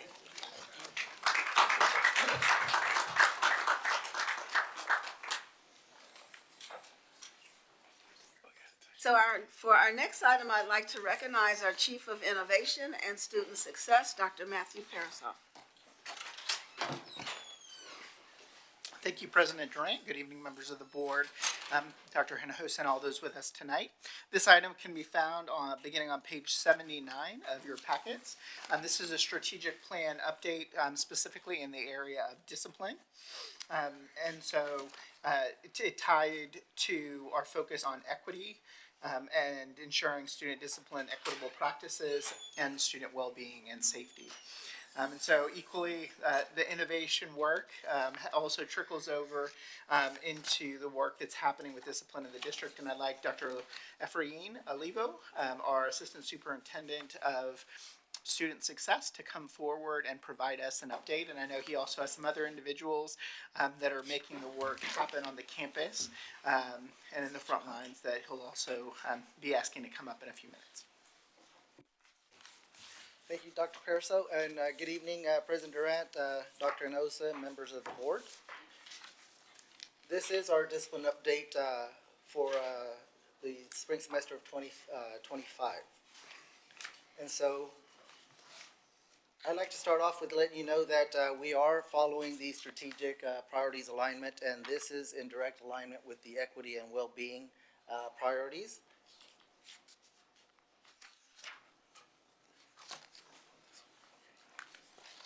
Our first goal is the well-being goal. By 2027, Spring ISD will decrease total disciplinary infractions by 10%, with our target goal for this year being improvement of 5%.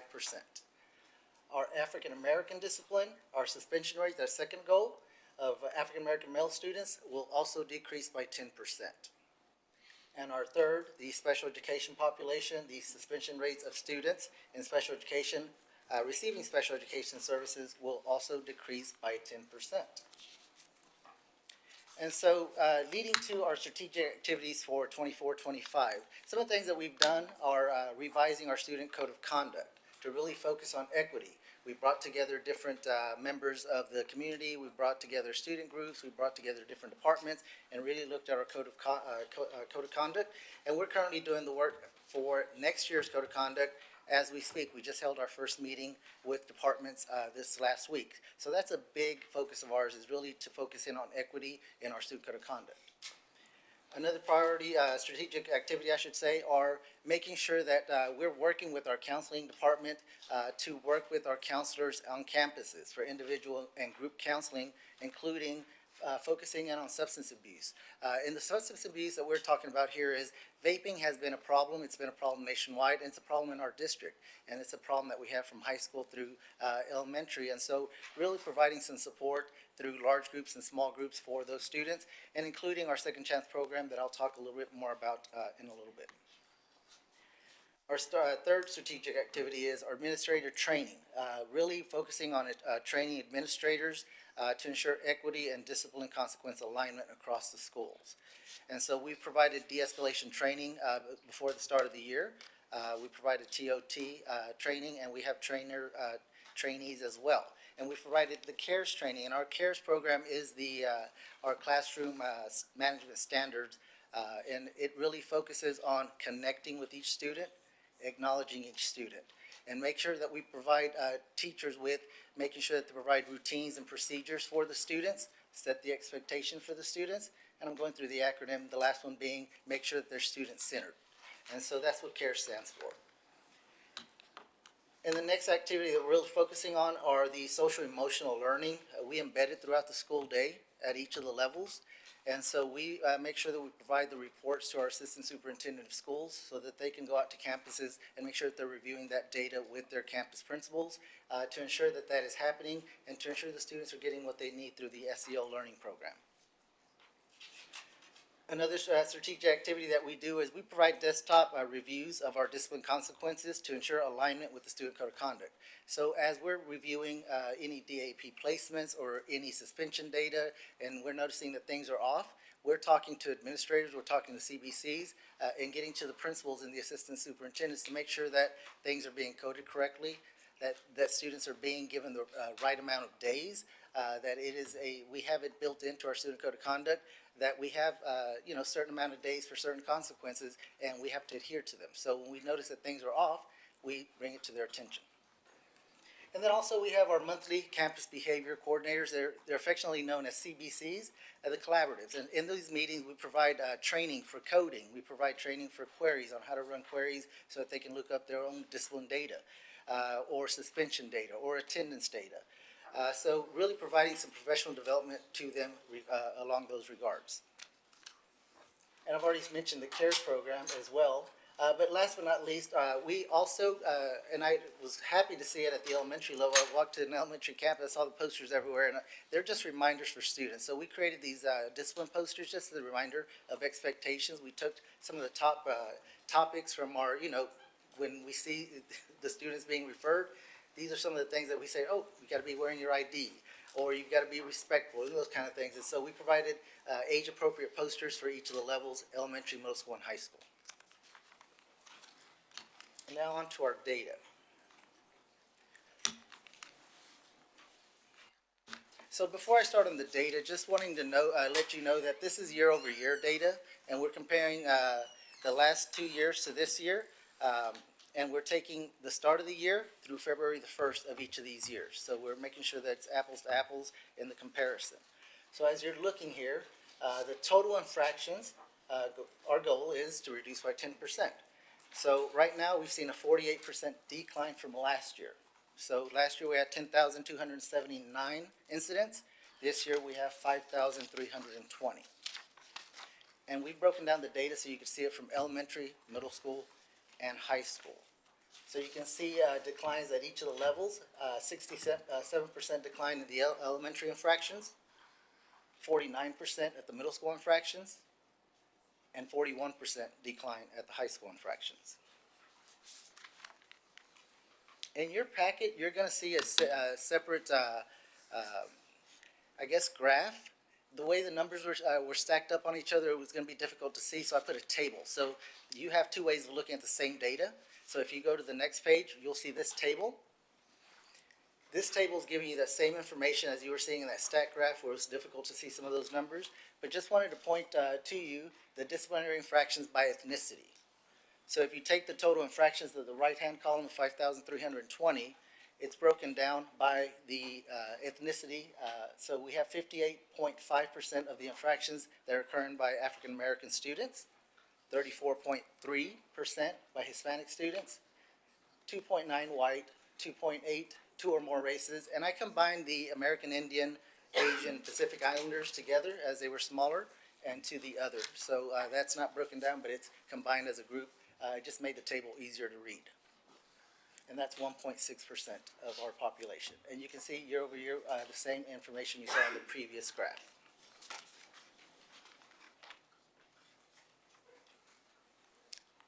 So our second goal, African American male students will decrease by 10%. So as you can see here, last year we had suspension rates of 2,567 days for African American male students. This year it's 1,740. That's a 32% decline. We've broken that data down by elementary, middle school, and high school. Similar declines, you'll see the elementary declined by 31%, middle school declined by 38%, and the high school declined by 26%. And for comparison purposes, I put all male students together so you can see, even with all male students, there was a 19% decline from 4,218 from last year to 3,402 this year.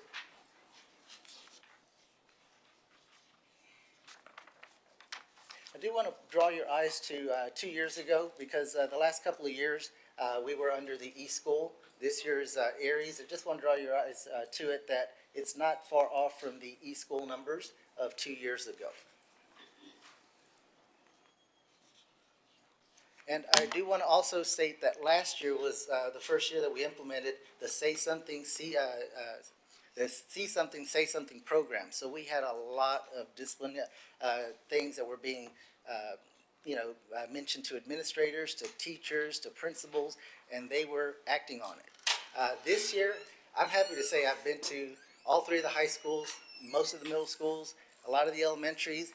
I see a total difference in the hallways. I mean, if I walk onto Westfield, I don't see what I used to see 2 or 3 years ago, or even further back. The hallways are clear, and so if the hallways are clear, the kids are in class and they're at least having the opportunity to learn. And so before, when they're meandering in the hallways, you have the opportunity to get into some issues, and I think that's also led to some of the decrease. I went to Dekaney the other day. You have the administrators with their rolling laptops in the hallways, and they're sitting there monitoring the hallways. The hallways are clear. When an administrator tells you something and you're 100 feet from them and you can hear it, that's an amazing thing to know at a high school, that you can hear that happening. So I know the good things that are happening at the campuses. So I just wanted to point that out, that I think that these things are really taking hold, and the culture at the campuses are changing. So these MEL suspensions by ethnicity, broken down into a table, are as follows. So the total infractions of 3,042, African-American students, 57.2%. Of them were caused by African-American students, 35.9% were caused by Hispanic student, 2.5 white, 2.7 two or more races, and 1.6 other. And again, those are decreases from last year and the previous year.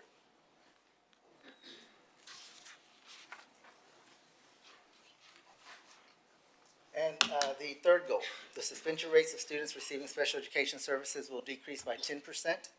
So as you can see here, we can see a decline of 35% total, meaning last year we had 1,228 incidents, and this year we have 803. And you can see the data broken down for elementary, middle school, and high school. 48% decline in elementary students, 39 at the middle school level, and 24% decline at the high school level. You can kind of notice at the high school, we have more this year than we did even 2 years ago. And so I'm bringing that up because I know that we are providing the services that we need to for the teachers and the administrators, the support, so that it can happen. I know that eSchool had the data a couple of years ago, and I know it's in Aries this year. It's been a struggle with some of the Aries pieces of it, but I really believe that they've gotten a hold of how to do certain things in the Aries, and so we've made the progress there, and I'm hoping that when they speak to it, you'll see some of that as well.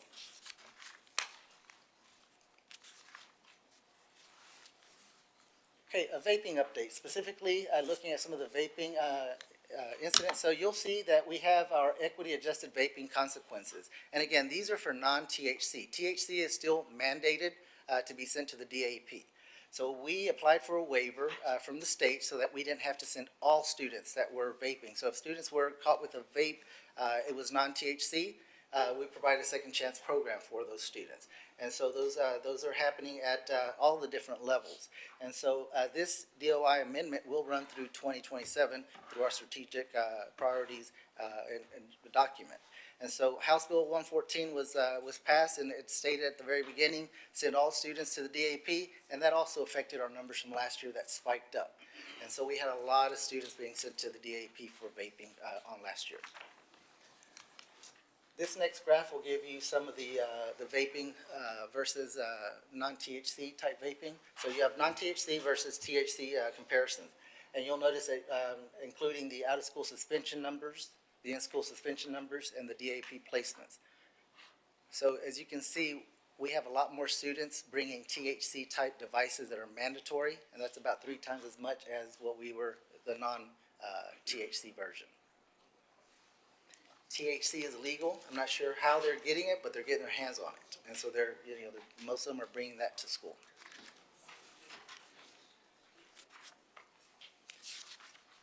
And then we have our DAP enrollment.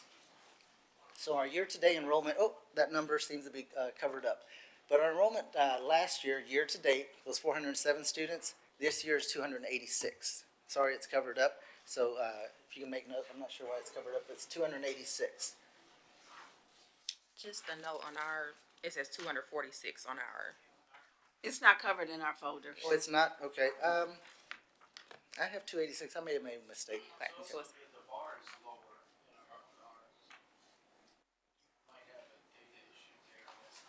It could. so it should be 286. 286. Okay, It thank should you. be 286. So I apologize if it says 246 in there, but it should be 286. I've triple checked the numbers. And you'll see it here on this table, I should say. If you add up those numbers at the top, they should add up to 286. So this is our DAP monthly enrollment. As you can see, you'll see the numbers by month. In January, you'll notice a spike of 91 students. And that is directly reflective of this year we had a longer blackout period than normal. Usually we have Thanksgiving the third week of November. This year we had it the last week of November, so it all kind of bunched up together, and schools could not send, due to testing reason, students that were not mandated to go to the DAP. To the DAP, they held on to them to make sure that they got their testing, no irregularities, and then they submitted them after the testing cycle. And so that's why you saw a big jump in January to 91. This slide is different from what's presented here in the board book. Sorry. Yeah, the figures you have on this slide are different than what's here. We'll make sure that this is adjusted. That could have been somehow lost in translation with, given to Mr. Sheffer, so I apologize for that. But we'll make sure you get this table. So the table that you have may be indeed adding up to 246. It is? So we'll update this, Dr. Olivo, and so your numbers that are up on this slide They're are the different than accurate. ours, so it's I've gonna be. verified these numbers with Dr. Smith over at Ritchie Academy. Okay, no, that's good. We'll just make sure and get them the updated numbers for 24, 25. Okay. Thank you. We see August, I think, is one of the biggest changes, where there was 22 and we're showing 1. And then in January, you're showing 91 and we're showing 72. So we'll Correct. just update those numbers for them. I see it here. So I'll leave it here for a little bit if we need to. But again, we're seeing on average less students, but there are students, we're at a higher pace than we were 2 years ago. But again, it's just we're following, and this is something new that we have this year. We're running our own DAP. Dr. Smith is our new principal over at the DAP. Not so new now. She's started since the start of the year, but in the past we've had Camelot, and then we had they transferred to, was it Ceci, I believe. So this year we're running our own program. I'd just like to make a quick comment. The board, we typically get our binders a week ahead of time, so we have adequate time to review them. So if there were some changes made in the last week, they would not have been in our binder. So if there's changes made after Mr. Schaefer submits our binders to us, you might want to make sure you get him Yes, the ma'am. updated ones so he can get Correct. them to us. Apologies.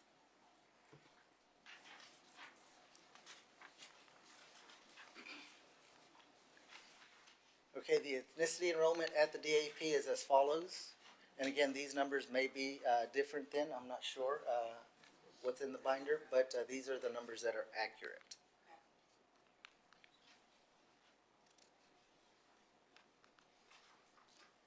And basically, out of the 286 enrolled students at our Ritchie Academy, 149, 1.2% were African American, 109.6% are Hispanic, 10 white, 2 or more races are 10, and other was 8 at 0.6%. Why don't the percentages add up to 100%? These are of the total Basically, it's all of the African Americans at Ritchie. This is comparing them to the total in the district, so it's not going to add up to 100%.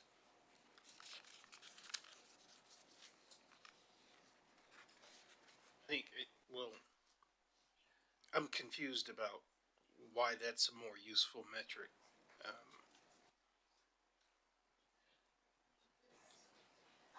Curious too, are the year-over-year numbers comparing to just a year-to-date for this year?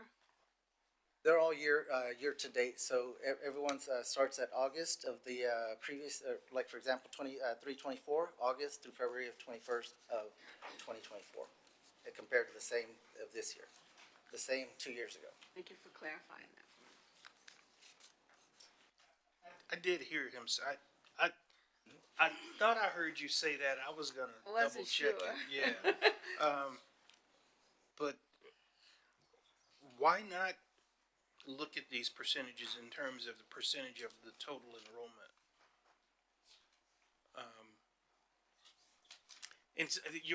The way you're doing it might be more useful. I just don't understand why that's more useful than saying, 20% of the students in Ritchie are African American, so on and so forth. When we're thinking about equity, that's typically the notion that I have. And so maybe, like I said, maybe your way is more useful. Well, I think the way we were doing it is this is how the state does it to get that percentage, because you have to be you have to meet that 2.5 that the state says, and so these percentages, I tried to mimic that to see how close we are to the 2.5%. And we can give a board update as far as the formula for the 2.5 standard that the state has that tells you that you're getting close to being inequitable for certain races of students. So my bias is that we are sort of a leading edge in terms of equity. Like, I don't want to necessarily follow what the state thinks about equity. So we need to have a deeper conversation about, because maybe that is better. It's confusing to me. I can certainly provide a board update and do the percentages at Ritchie. That way you'll see. Oh, well, now that I understand the percents, that means that African-American students, over 1 out of 100 of them, end up at Ritchie Academy? Yes. And the lowest there is the other and the, I guess, Hispanic. It's like 1 in 200 ends up at Ritchie Academy. Is that what I'm saying? See? At 0.6%, it's half the rate of the African Americans. They have half a chance of ending up at Ritchie. Right. The others are combining the three subgroups. You have the American Indian, the Asian, Pacific Islanders. And the reason, if not, you would have had 1 student here, 0 here, 2 here, that kind of thing. That's why I didn't separate all 3 of them, but I could provide it separate as well. Now, I just thought it was very informative to me that Correct. the Hispanics have half the rate of Correct. African Americans. Do you have any? Yeah, yes, and so I know what Dr. Olivo was trying to show as part of our plans that we have submitted to the state is really working to help ensure equity. And so they call what's called a risk ratio, where it's dividing your student population based on the percentage of that subpopulation. We have the same factors with like special education. And so the goal is to be as close to 1 as possible, because it's at 1, then you don't have disproportionality. And so in any perfect system, any system, there's going to be a little bit off. But as you get closer to the 1, for example, in the other charts where Dr. Olivo shared with us the total percentage of each ethnicity group that was having the infractions, it shows us the percentage, but without the knowledge of knowing what that body or that group is of the whole population, you would have to know that to kind of look at that risk ratio, where here it's already embedded. You don't need to know necessarily that 40% of our student population is Hispanic. You can see there that we were underrepresented in our Hispanic discipline as a whole by 0.4. as far as what those DAP placements are. And that we've lowered the number of, and I think this one showed up in the other data, you see that we lowered the percentage of our African American population in placement and increased Hispanic. But at any time as those adjustments and equity are coming about, the numbers are going to fluctuate. And so the goal and ideally would be to be at 1 on all of them. And so that's how the state does the metrics for us as we're looking to make improvements to help ensure equity across student groups. Can you go back and explain that 2.5% that you just mentioned of the state requirement of what we can't? There's a standard that it's part of a formula that you have to be. So if you're over 2.5, I believe, from the state, then they if you're there for a few years, then they cite you as being inequitable, and that's part of our RDA. And I don't have all the information with me. It's coded as significant disproportionality. And so in that case, you have to respond and create an action plan of how you're going to address that disproportionality. And so they call it the threshold. It's a disproportionality threshold. And it's not 2.5%. It's a standard 2.5, and could be a standard deviation. I don't have the information in front of me, but I know it's a 2.5 that they use. That if you're over it, then you're significantly disproportionate in the way you're applying discipline and consequences to students.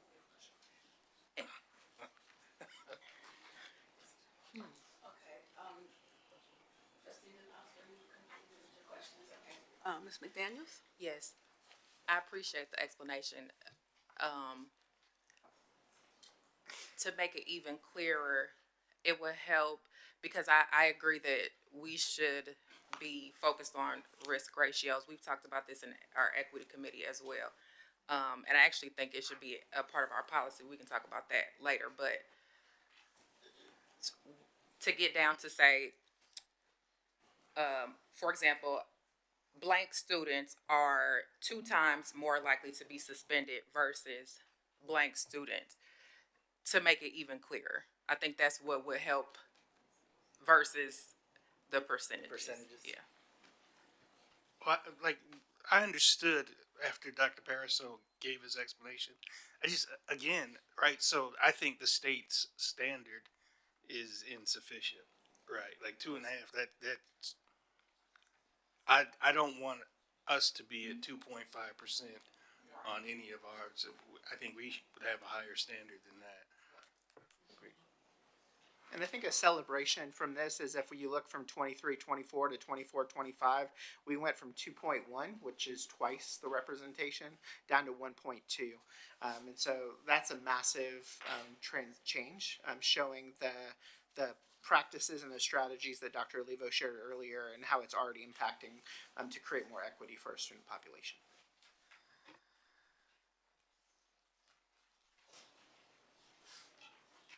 And this is a different way of looking at it, and I do want to point your attention to this. So as you see, the gender enrollment, female, male, the last couple of years. Well, this year we had 112 students that are female that have been enrolled at DAP, Ritchie, and 174 male students. Although that's moving towards equity, I don't like to see that number of female students, growing in any kind of proportion, as 2 years ago, it was 57. And so, just wanted to point that out to you. And so that is a decrease from last year, 19% females from last year to this year, and 35% decrease in males from last year at that point to this year at this point. Even greater gains have been made in special education. As you have seen, we've gone from 377 male students to 267. That's a decrease of 29%, and 30 female special education students to 19 this year, 37% decrease. I have a question in reference to the special education students that are in DAEP. How are we ensuring they are getting their accommodations in the DAEP? Well, we ensure by making sure that we, first of all, work closely with the special education department anytime a student is referred. And so the very first thing that happens is we do that communication. They hold the MDRs, they hold the ARDs, and then we have a special education teacher at the DAEP as well. And so I know that they have a position for I don't know if it's been filled yet, but as of, I think December it hadn't been filled, but also for a para in special education. So we currently have one special education teacher at the DAP. Correct. Is that a good ratio? That's, I'm not sure how to answer that question because I think we could always use more. But for the funding and to house the number of students that we see, we need to be able to provide them all of the different subject areas and also be able to provide special education services. So to answer your question, we're being successful with what we have, but we could always use more. But we know the budget constraints are. Thank you. And I believe the data, Dr. Olivo, we showed just 8 students here to date, I'm sorry, 19 students year to date, correct? But that's accumulation of throughout the entire year. Correct. It's not 19 at one time. No. So It's that teacher is working with a very small enrollment. ratio. This is enrollment.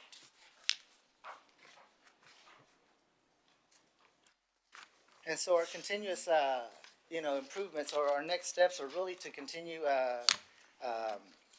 advancing our effective strategies. And so we're going to focus on the following moving forward. So really starting a conflict resolution student campaign that's going to begin this spring and go into the next year. We think we need to get to that level where we're meeting with individual students and having them resolve their conflicts and, guided with teacher and administrator input. And so also continue our CARES training, moving it towards also not only training our administrators, we've presented to the principals, we've trained administrators, we have trainer of trainers, we have trainer administrators, but moving it towards the teachers and training them as well, and the classroom standards. De-escalation training for all staff. We're going to continue building on that. And then last but not least, increased parent communication, highlighting the conflict resolution piece of what we're trying to do, and equity updated in the student code of conduct. But I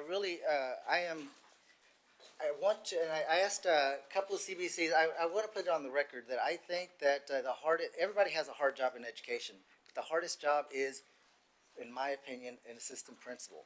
They have so many hats to fill, so many roles to fill, and one of the roles is you may be tapped for a CBC. So I've contacted some CBCs. I wanted, without any scripts or anything like that, for them to tell you how our efforts at the district, combined with their effort at the campus, have really shifted the culture of discipline on their campus. So I have Dr. Andre Credit from Dekaney High School.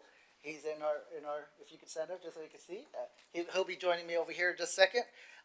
He's led by our esteemed principal, Brandy Rodney, Miss Samantha Mullins at Bamwell Middle School. There you go. He's under the esteemed principal, Trin Russell, Dr. Trin Russell. I have Miss Passion Davis at Link Elementary, under the leadership of Tangi Stith, Miss Tangi Stith, and then also Mr. Corley Day from Westfield High School, under the esteemed leadership of Miss Laura Hunter. And so I also have Mr. Nigel Simmons, who works closely with the CBCs. He's our student success coordinator. But I'm going to ask their CBCs, associates, assistants, all to come up. But before I do that, do we have any of the principals from the campus that I just mentioned? If you can stand up. They're here to support their CBC. Thank you. That's Ms. Hunter. I see Ms. Hunter, Dr. Russell, and Ms. Stitt. Okay, if I can have them come up, they're going to give you some just feedback from, and again, no script, just from what's going on the campus. Thank you.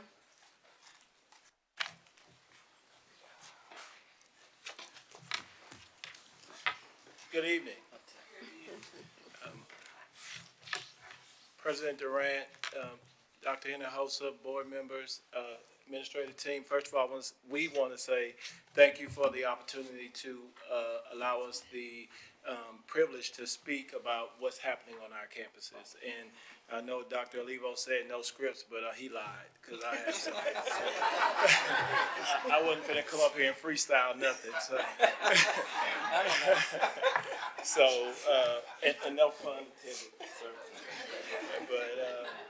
But I can say that, this is my first year at Dekaney, and Dekaney is truly a transformative place. And what I mean by transformative place is that when it comes to discipline, I think the first step of any discipline process is safety for all. And we take that approach at Dekaney is safety for all. It doesn't matter who you are, what you come to our school for, but we will make sure that all our students are safe. And I also believe that the first step in safety, there is no magic bullet for discipline. Discipline is a day-by-day thing. Discipline is not hope to be a non-reactionary thing. It is we have systems in place. Based on those systems we have in place, we implement those systems. And so we work daily to ensure that. I think the one of the things that we do very well is work as a team culture. When I was going through the interview process to be onboarded, I met with Dr. Hinojosa and I met with Mr. Reynolds at the time. And what they failed to tell me was there was a meeting every morning at 6 o'clock. And so the first time I went to the meeting, it was fine. I was like, oh, okay, I understand. Then they're like, we'll see you tomorrow. We'll see you the next day. We'll see you. I was like, wait a minute, wait. And so, but what I found to be true about those meetings is that that's where collaboration is built. And when we talk about discipline, when we talk about what's going on, what happened the day before, what's happening now, who do we need to reach out to in the community to make sure that we stay safe? Who do we need to pull in right now to ensure that things are going well? I think that those 6 o'clock meetings help that and get us mentally ready. When I talk about a team culture, it's not just on our campus. We work with our teachers to ensure that we're coaching them on various discipline strategies. We're making them aware of challenges that particular student may be having at home that you may need to be aware of. We meet with Nigel when it comes to, we actually map out a plan. Mr. Simmons is Nigel. Somewhere, there he is. Whenever there's a challenge, he and I speak about how does this look. I believe that discipline is black and white, but working with people is in the gray.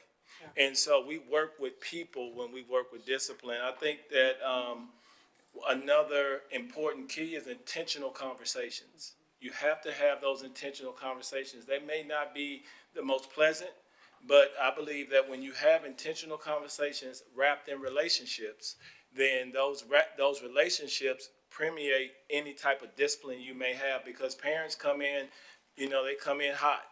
And when they come in, you have to balance their energy with patience. You have to balance with their energy with understanding that this is their baby.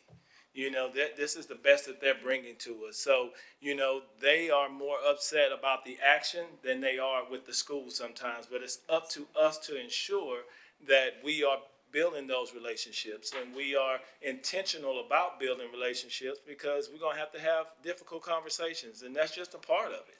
And so those things matter. And so the last piece I think that matters to us, which we're really, really trying to work on at Dekaney as we transform the nation, is, Ms. Rodney is big on how do we make students whole? How do we make parents whole?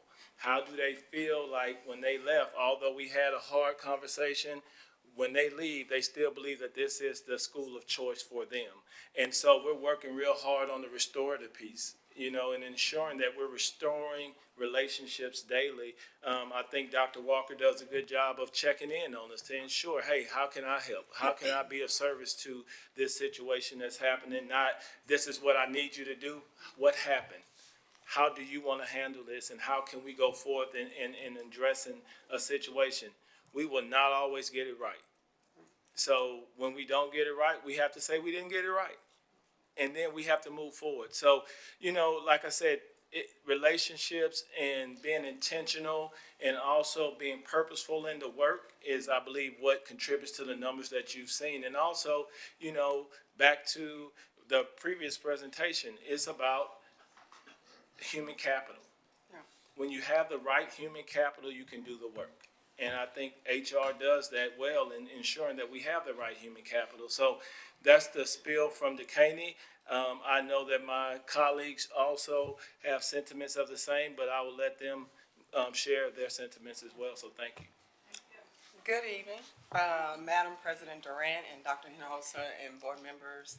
I just want to echo what Dr. Credit said too, for extending the opportunity for various campuses to share our intentional steps that we have taken to change the culture and the climate on the campus. So I look at discipline as a whole as far as the changing the culture and climate of the campus. You can't just isolate it. So first, if you've read articles about changing organization, culture, and climate, you'll see that leaders must take particular steps to do so. First, you have to do the work. In order to do that work, you have to have a vision, such as we have a vision for our district as well. And you have to have a team. That's what we're talking about, the human capital. You also have to establish those relationships with the students, teachers, parents, and community members. So the work is just too hard, and it is too big for just one individual to take on that alone. And so I think that you need to communicate, and over-communicate your vision and the change you want to see. And then you have to have a plan. And then you also reward those small steps that you take on campus as well. I think it's just it's in human nature that we focus on the negative. But you have to train your mind and shift your mindset to look at the positives as well. So I think it's important to reward those efforts. As you recall, last year, BAML was blessed with a new amazing principal, Dr. Russell. And so we also had new leaders, new teachers, we had new staff members. So our focus was relationships, structure, and discipline. So we knew that the importance of the relationship building, the structure and classroom management, that was really, really important. So most of us are, as educators, we know that if classroom management and you don't have the relationships or structure, if they're lacking, then the learning becomes very difficult in the classroom. So you have to have that. Last year, and Dr. Olivo presented this as well, the state did mandate we had some changes regarding the vaping offenses, and then our district's code of conduct, that changed as well as far as how will we respond to major disruptions in fighting. So I believe that these are some of the contributing factors that led to a spike in discipline this past year. And on our campus, we also had a focus on discipline. So I think that that's why we had a spike, because we also know that whenever you're changing in behavior, it's going to go up sometimes. You'll see a spike in that, and then eventually it's going to level out. So just kind of consider that in the back of your brain as well. And so on the average, turning a campus around, it takes about 3 to 5 years to do so. And at BAML, we did see some immediate gains. Our hallways were clear, like Dr. Olivo said. I've heard some stories at BAML, and so those that were there last year or the previous years talked to us about how it's much better. It's very inviting because I wasn't there 2 years ago. I just started last year. So we also saw that parents wanted to volunteer. They believed in our vision. They wanted to support the change. They wanted to support the culture that we were trying to establish. And then before I go on, I want to just kind of talk to you all about some of the changes that we did make that impacted us in a positive manner. So one of the things that most campuses do, but when you're new coming in and you're trying to change that, you need to make sure you have duties. And so what I mean by that is that everyone has to have a duty on campus. And that means in the morning, after school, and during transition. A campus such as BAML, when you're trying to change that, you have to have everyone, all hands on deck. So Dr. Russell did have that in place. So we put all of that in place to the point where I was singing songs in the hallways to just kind of help with the students putting their IDs on, walking on the right. I still do that just to kind of make it, a little joyful or what have you. Can you sing one? Walking like you're talking with your ID on. So that's one of the songs I have. So, and also we had lots of teacher staff development with classroom management, modeling the threshold. What does that look like? Modeling that strong start. We had our instructional coaches and the administrators, they had coaching sessions on classroom management. We have new teacher orientation as well. That's led by our phenomenal administrator, Ms. Gillum. So she also incorporates those classroom management practices. We have weekly grade level huddles. That's just for 10 minutes. And that's just a reminder, hey, this is what we need to focus on. And during those meetings too, we discuss those frequent flyers. We have restorative discipline and parent conferences that are available for our parents. And then I think Dr. Credit just talked about putting the right people in the right role, in the right space. I think that is so important. And then for our parents, we encouraged our parents to be part of the school community. We had Welcome Wednesdays, and we still have that. Coffee with Principal.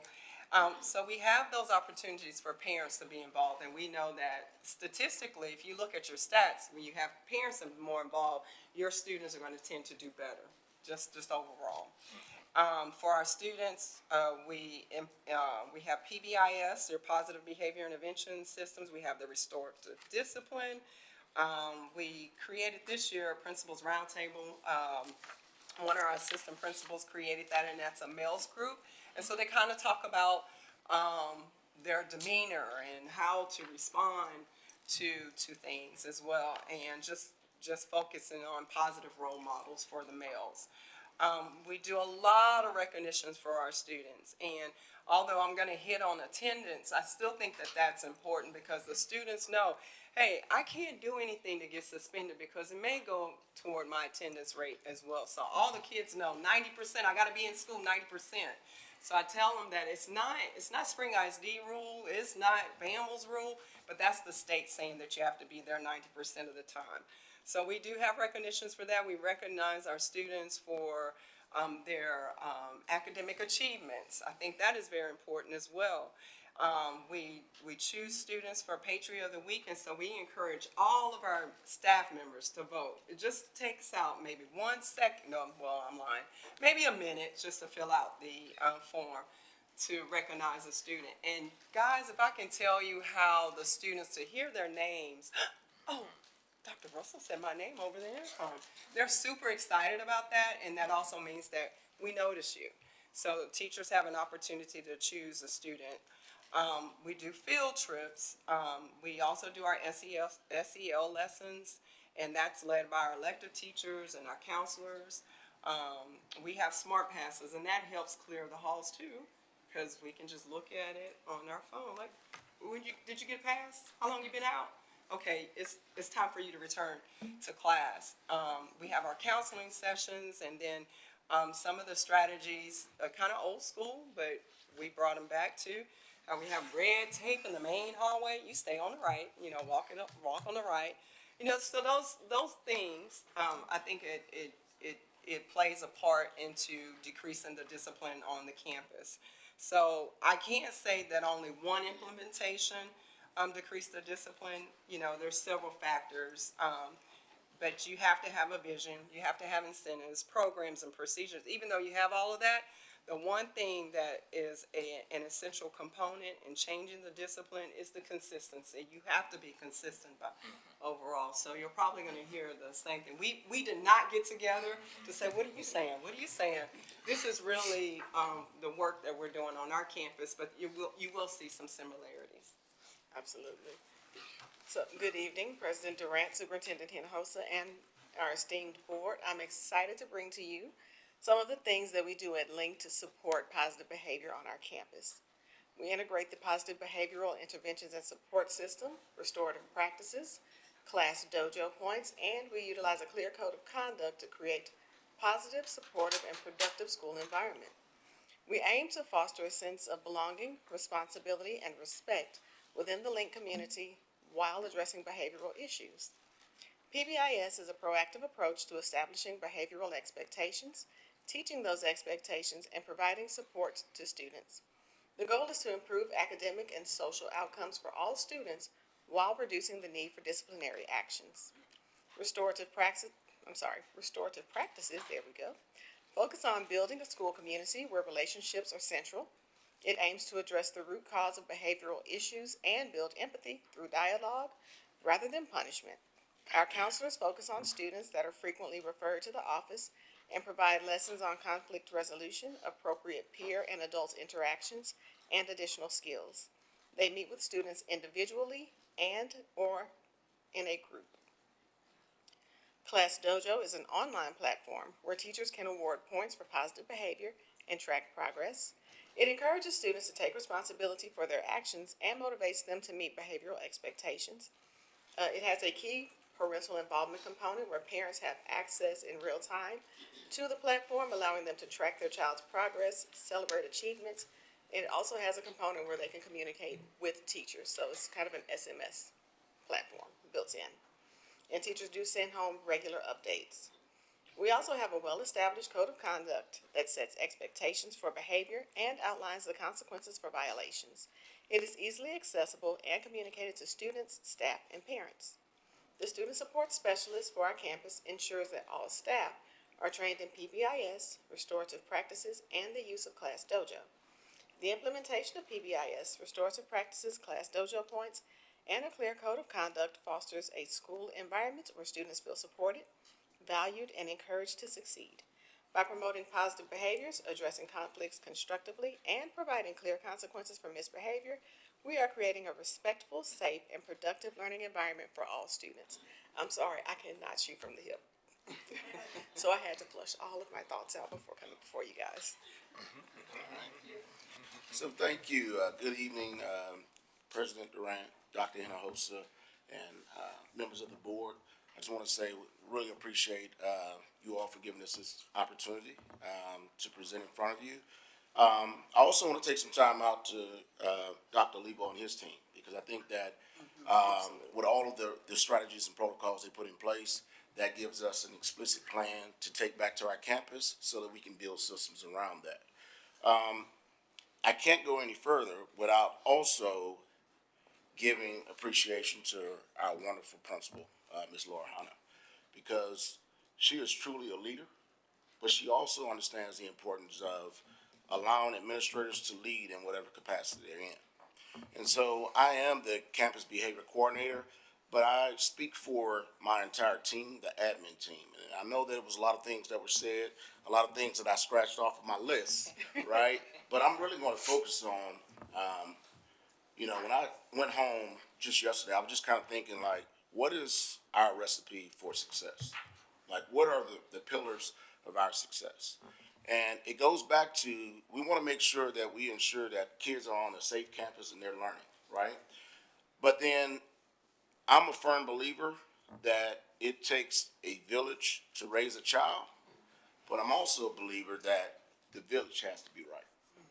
And so I'm going to start off just kind of, just discussing about our team. Through this year, we know that there's been a shift in the positive direction of our campus culture. I mean, before, when you go on break, that's what you do. You just go on break, right?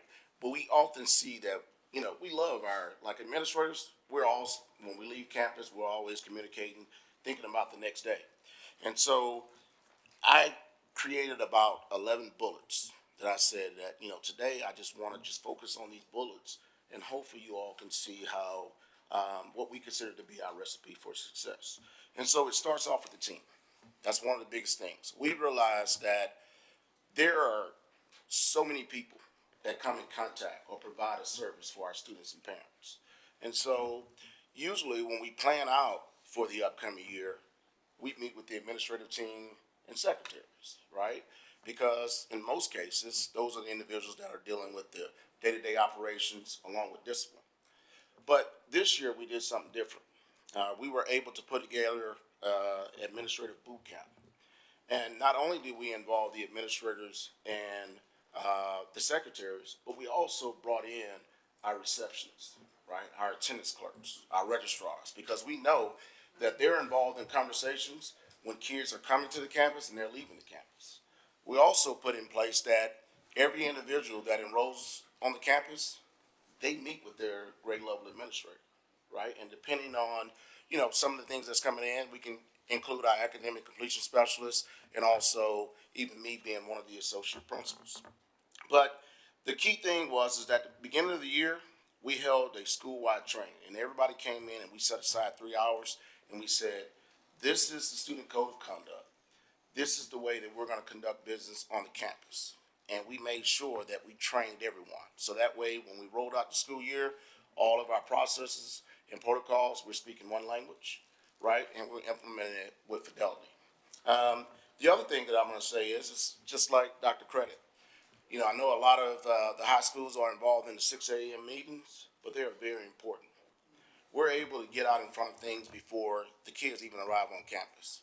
And, you know, like a lot of times when people arrive on campus, and what I mean by that is administrators, everyone is all over the place.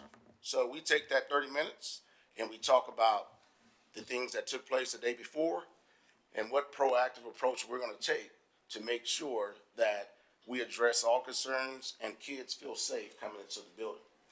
And in terms of that, like, it's just incredible to see that the administrators do a lot of the work, but we have hall monitors, right? We have hall monitors that have nicknames from the kids.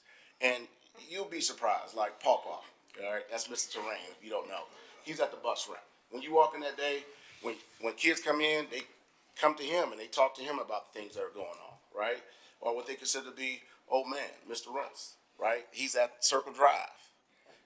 All of these individuals are very important. So when I talk about the village, making sure that we have the right people in the right places, it's not just about the work of administrators and secretaries. We also got to make sure that we take time to celebrate the successes and the conversations that are taking place with what we consider to be the individuals that they see when they come in, right?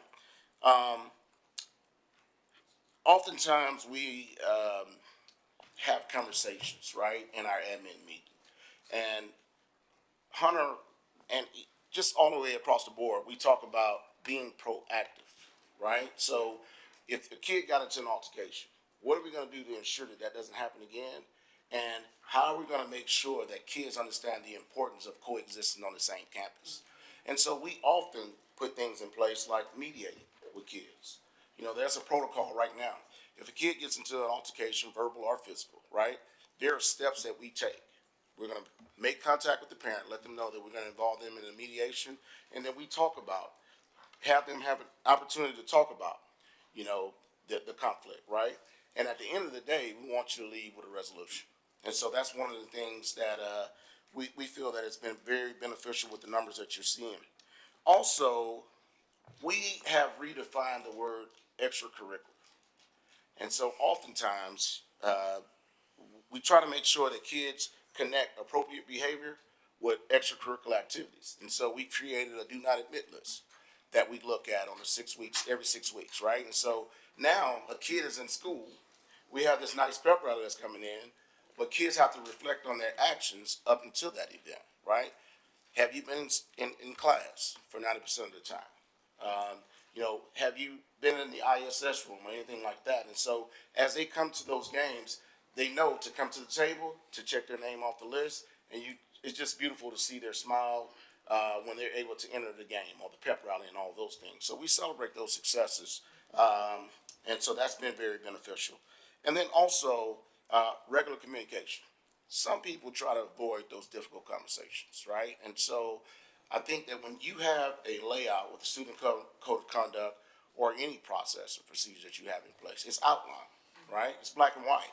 And so it makes those conversations with parents, you know, easier because we're talking about being consistent all the way across the board, right? Of course, we don't talk about the consequences that the other kids are receiving, but I want you to know that everything we do is consistent and is fair, right? And so, you know, also the thrill share. One of the things that we're actually excited about is that a lot of times when we have events at the school, we put it out months ahead of time, right? We're often communicating on thrill share or, you know, and all those things. So that's been very beneficial with us as well. And then the grade level meetings. We've actually included grade level meetings at the beginning of the year and in the middle of the year. And they're gender based because we understand that sometimes those males, they don't want to be in there, you know, and you're talking to them while they're in front of the ladies and everything like that. So we separate them because we want them to be focused. But we go through each item of the student code of conduct. We talk to them about the importance of passing all of your EOC exams, right? Making sure that you arrive on campus on time, 90% of the time. And so when we have those conversations, we also have the same type of meetings with parents. So that way, everything is out there. Again, back to being consistent, right? And putting things out there beforehand and not being reactive. The increased staff presence in the hallway. I know that you all mentioned that, but I can tell you right now, we have over 74 individuals that are on duty every morning between the two campuses. And so there's not a location in that building that you can go that there's not an adult there. Okay, and so that right there is very important because again, a lot of kids come into the school with an issue, right? That has nothing to do with the school. So a lot of times engaging in those conversations with them in the beginning of the day, you can knock out a lot of things before it actually escalates. So that's been very beneficial. Just consistent reminders. A lot of times, if you've been on our campus, we incorporate encouraging messages that are student-led on the announcements. But also, when you come into the cafeteria, you're going to see an administrator in the forefront with the microphone in hand, and we are just reiterating all the things that are going on campus, but making sure that we keep the campus safe at all times. And again, I talked about the temperature checks. Whether you're coming through Circle Drive, you're coming through the bus ramp, or you're coming through the front entrance, we make sure that we engage students. And if we see something wrong, right, outside of, and sometimes, dress code and all those things, that's normal, right? But you can tell on a kid's face if they're coming in with something that occurred when they left campus. And so we have time to engage them in conversations and make the best judgment so that they can get their education for the day. One of the biggest things that I'm going to say, and I know a lot of times we try to avoid having conversations about the things that are happening on campus, right? There are a lot of, in terms of the data, it's true. There is a decrease in discipline. And, sometimes we knock on wood when we start talking about those things. But I think the biggest thing for me is when you see a potential incident taking place. And although there's an adult that are a couple of feet away, you see kids assisting their peers with making the right choices. Like there's been times that I can say that a kid intervened and basically told a young man or a young lady, hey, listen, don't make that choice or whatever else, there's a better way, and actually walked them to an administrative office. So that's one of the things that it's always good to see kids understanding and contributing to the culture, making sure that they keep their campus safe. And they have a lot of buy-in. Ms. Hunter, she always, and no matter what type of meeting is going on, if a kid walks up to her office, she's going to stop what she's doing and have that conversation. And the kids know that. And last but not least, I'm going to just give credit to Chief and his staff. We have police officers on campus, but it's good when the police officers engage kids and really just have regular conversations with them. When you think about Hansford and Officer Davis, a lot of times they'll come to us and say, hey, listen, I had a conversation with this young lady today. She's not feeling well. You may want to bring her in and have, a talk with her. So I think going back to ensuring that the village is right, we're feeling very confident about the things that are going on at Westville High School, and we're going to continue to make this thing happen. And so, again, I really appreciate you all giving us this opportunity for us to showcase and brag on some things that are going on our campus, but we know that without you all, we can't make it happen. So we really appreciate you. Thank you. I just want to say thank you.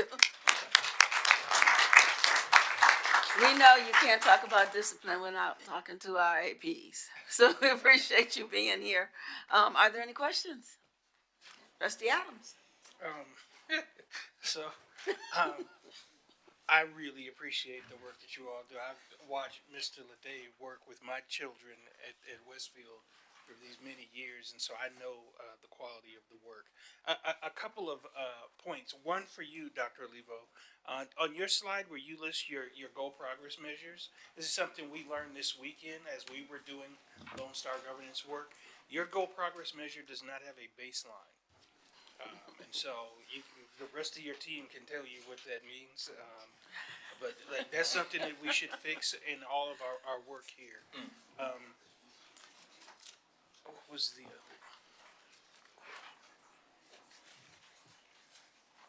so I need to make the inquiry about the ARE system and how challenging it is for us to make sure that our data is correct. I'm a little concerned by the variances between the data that can happen just going from a presentation to a presentation. I know there can be variances in terms of what gets recorded, how it gets coded, all those sorts of things when we're implementing a new system. And so I kind of didn't hear from the APs here, like, are there any challenges with that?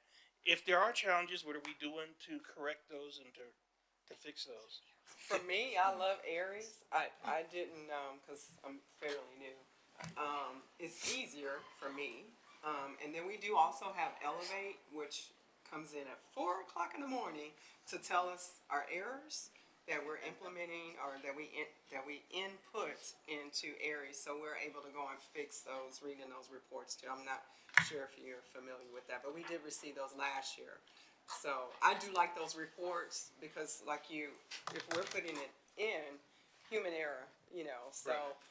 Dr. Guillory's office sends those out to us, so we are constantly looking at the data or the coding to make sure that it's up to par, that it is the right coding. We also have our data integrity meetings or the attendance and discipline meetings on a regular basis too, and so you can catch those errors. But they could probably speak to what you had before versus Aries. And I can say, although new, I've used eSchool and I'm using Aries, but I think the biggest benefit for me and my team is, again, Dr. Guillory and her crew. Yes. They do a great job. There's various system checks within Aries and outside of Aries, Decision Ed, On Data Suite, all those things that you can cross-reference your data with. So when we get in our CBC discipline meetings or attendance meetings, we're often reaching out to Dr. Guillory, or that data is already available to us. So if there are any errors, for instance, when we are working through, because Aries reads through a Laserfish. So say, for instance, when we are sending a student, or a student has to be referred or recommended to the DAEP process, then Aries connects with Laserfish to download that data, and so we're able to talk with Dr. Olivo or Mr. Simmons about how that matches. So although there has been some challenges, there has been discipline or any type of attendance or things of that nature that's been off, we're able to cross-reference it with another data set to ensure that our data set is right. So, and we have human capital as well that we can reach out to. So, although anything new is going to be, challenging, it's still, at the end of the day, you have a resource and have a village. Back to what Mr. Leday stated, is you have a village to reach out to. So, it'll be all right. We'll make it happen.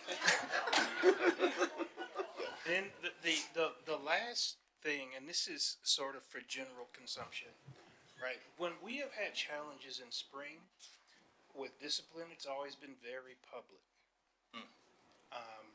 And so I think, well, one, I would like to see a little bit more disaggregation of the discipline data.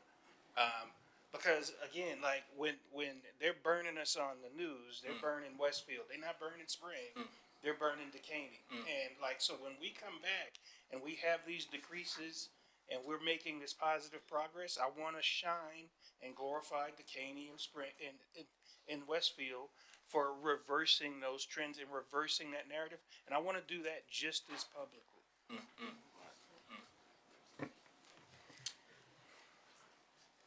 I appreciate you all's feedback from the field, because that was going to be one of my biggest questions, is if with these numbers, there should be a noticeable difference in the learning environment. And so you all feel that change on you all's campuses. And so to Trustee Adams' point about the disaggregation of the data, for the male suspension by ethnicity and the several others, I just wanted to name, and I know Dr.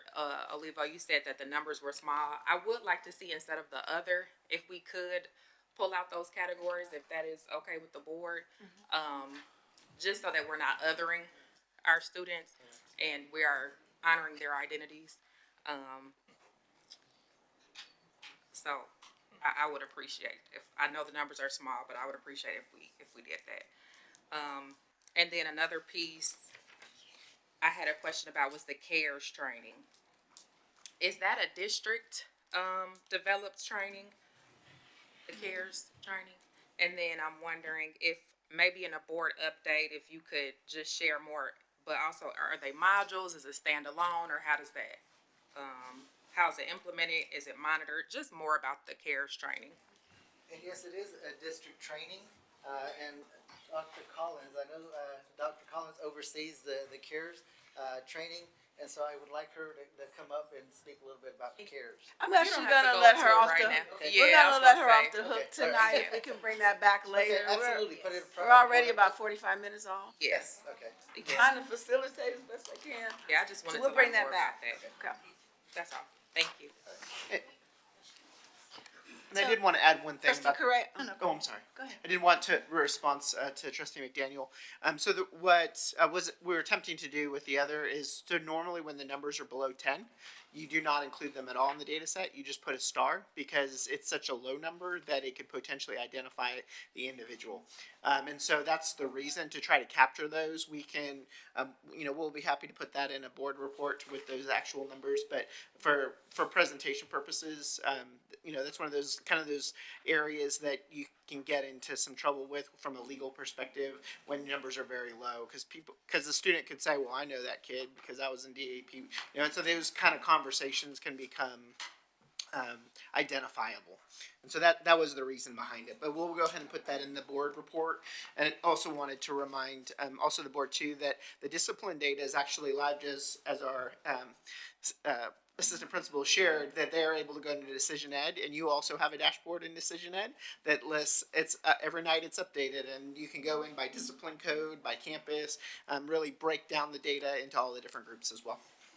Perhaps we can list the ethnicities and not the word other.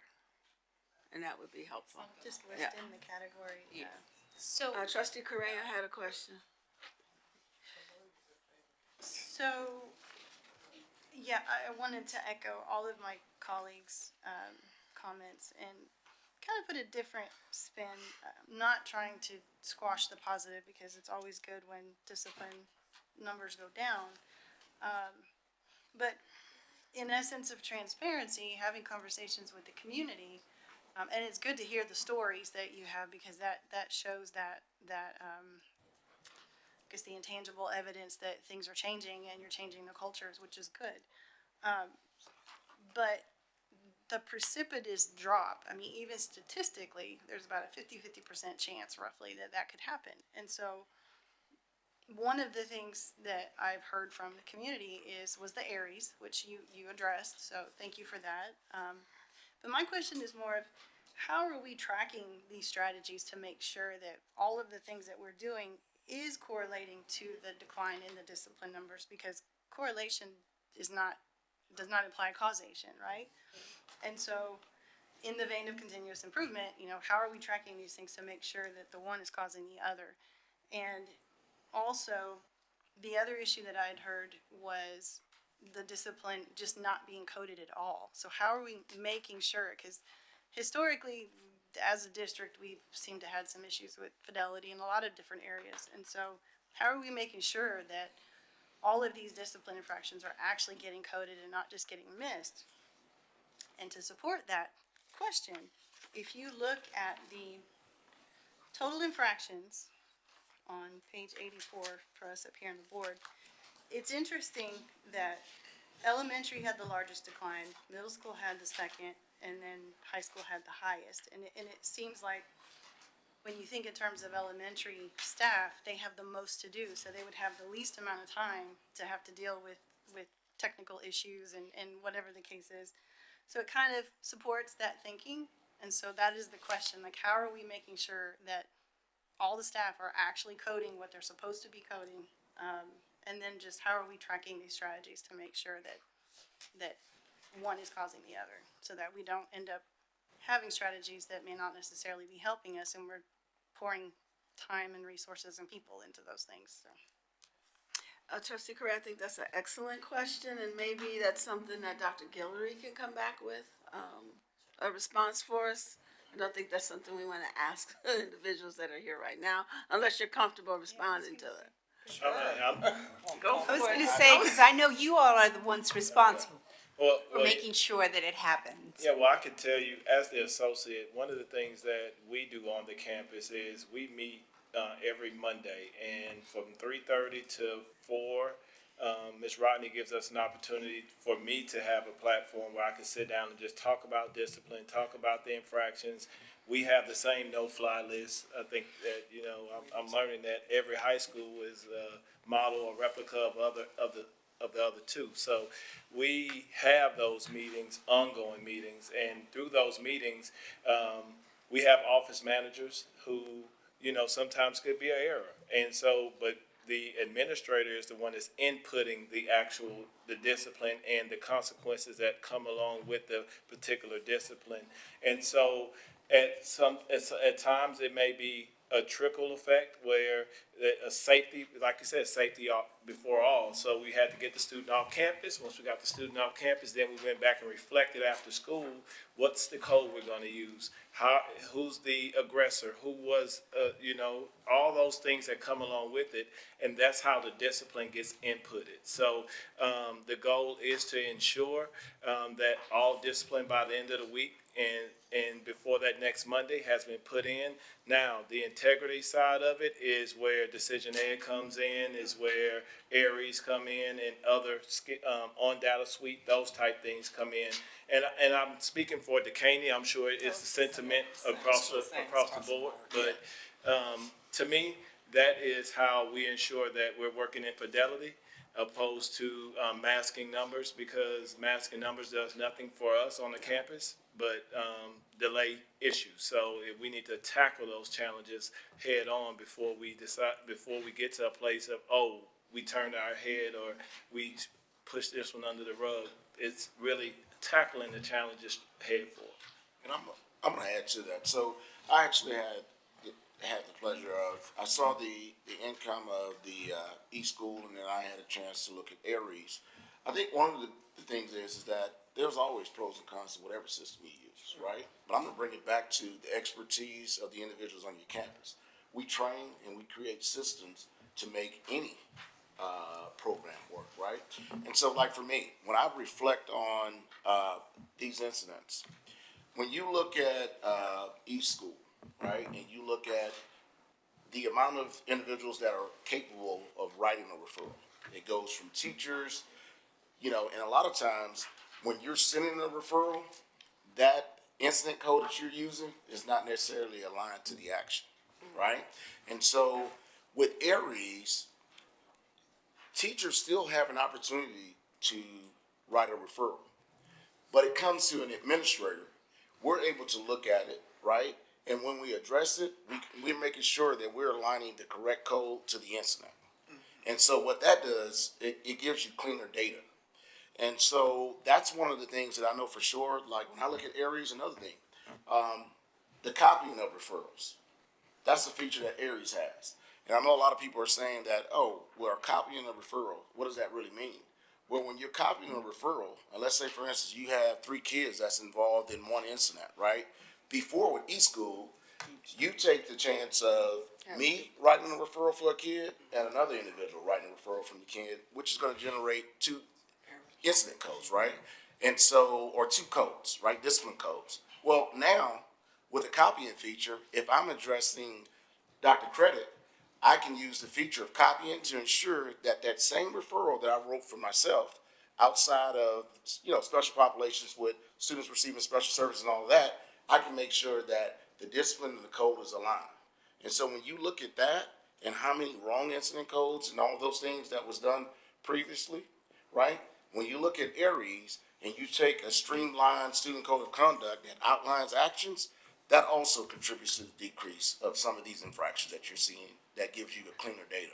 And that's just 2 or 3 things, but I can go on. And I know we're short for time. like President Durant said. It No, that's very reinforces the value of further disaggregation because we may have pockets or individual campuses that need additional training and have some challenges. And disaggregating allows us to see, wait, what's going on over here? They have essentially the same population of kids, the same sorts of issues going on, but there's a difference in the coding. And so looking at this as it more separated out, I think lets us see that if that's happening. And Trustee Correa, if I could, just one thing as well. I think a big contribution as well is that we had a lot of stability within our leadership, especially coming back this year. Last year, there was a paramount focus specifically on addressing some of our most significant disciplines, and we saw that and we heard that last year. And I think we're starting to see where it's paying off. And again, I'm just pointing out who I see in the audience. Hi, Ms. Hunter and Dr. Russell. You know, when you walk into those campuses, you feel the culture instantaneously when you walk in. When I was with Ms. Hunter about 2 months ago, I was with her through all of her lunch periods. You could hear a pin drop literally in every hallway in her building. And for a high school, you know, a 6A school, that speaks volumes of the culture that they've established in that building. If you go to BAML, Dr. Russell, Ms. Mullins, and her team have done a terrific job at turning around that building. When I walk in there as well, hallways are cleared, kids are in classes. It's an amazing feeling. I love it. And I was there last week, Dr. Russell? Last week. And I'm so prone to wanting to walk everywhere in the building, but keeping in mind, I came there to speak to Dr. Russell. And, but it just speaks to the culture that our leaders and our staff and 4 of our terrific leaders have created in the building. Consistency matters, coherence matters, but relationships matters, which is part of our leadership definition. And our leaders follow that definition to the T. Outcome-driven, service-oriented, and relationship-driven. I mean, it's amazing to see this in action. And also they have opportunities to collaborate with each other because I think we talked about how do we replicate best practices. After we have our principal meetings, we have our assistant principal meetings the following day. So our assistant principals are able to engage in the same content, the same professional learning that our principals are. So I just kind of wanted to add a little bit more to that. But I physically see it. Walking into campuses, it just feels different. It's a testament to the work that these great leaders and their colleagues are doing every day. Thank you, everybody. We appreciate you being here this evening. Great job. Yes, thank you very much, and I think that's, like Dr. Cuellar said, you know, a testament to the work of the leaders in the building, our CBCs, assistant principals, and associate principals. Thank you so much for all that you do. Before we break up, what I'd like to do is, I'm considering, I know we've talked a lot about Aries, but I'm gonna ask the board before we break, if you all would consider perhaps tabling the Aries topic to Tuesday's board meeting. Any thoughts on that? Yes, it's a presentation, not an action item. I know the board had asked for an We update. originally scheduled it for 45 minutes. So it's another 45 minutes presentation followed by discussion. Think about that. Okay. All right. Let's go ahead and take a break. Thank you.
Thank you, everyone. We're going to go ahead and proceed with tonight's agenda. So for our next item, I'd like to recognize our Chief of District Operations, Mark Miranda.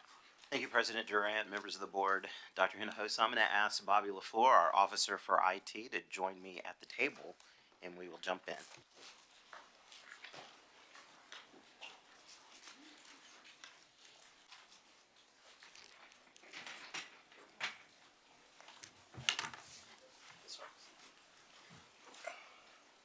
I'm back. We're going to go ahead and give an update on the Aries Student Information System. And you've heard a few things about it already tonight, now, questions. So we're happy to be able to go through this. What we're going to do is we're going to talk about, again, a little bit about the why of why we had to make the change, a little bit about the implementation, and then definitely hit on some lessons learned and some next steps as well. We do have a couple of people, we had more scheduled, but we have a couple of people still here that'll give us a little bit of insight from their perspective as well when we're concluded with our presentation. So the first thing that to really start with is kind of the background on this project, why we needed a new student information system. And so the reason we needed a new student information system is primarily because the legacy system that we had was reaching the end of life for that version of the system that we had. It was purchased by another company called PowerSchool, and PowerSchool has different products and a different direction that they were going into. So when we were using the old legacy system, eSchool, we found that there were some issues that were potentially unresolved, and then the support and different things were changing on us. And so we felt early on that we needed to make a change, and so we started looking, you'll see in the timeline here, pretty early on. Some of the key objectives, right, to replace eSchool was to eliminate just standalone systems, multiple systems. You'll see that Aries integrates well. I think you've heard a little bit about some of the integration that Aries has with some of our other applications. Decision-making capabilities, reducing duplicate efforts, really streamlining and primarily upgrading to more of a modern application.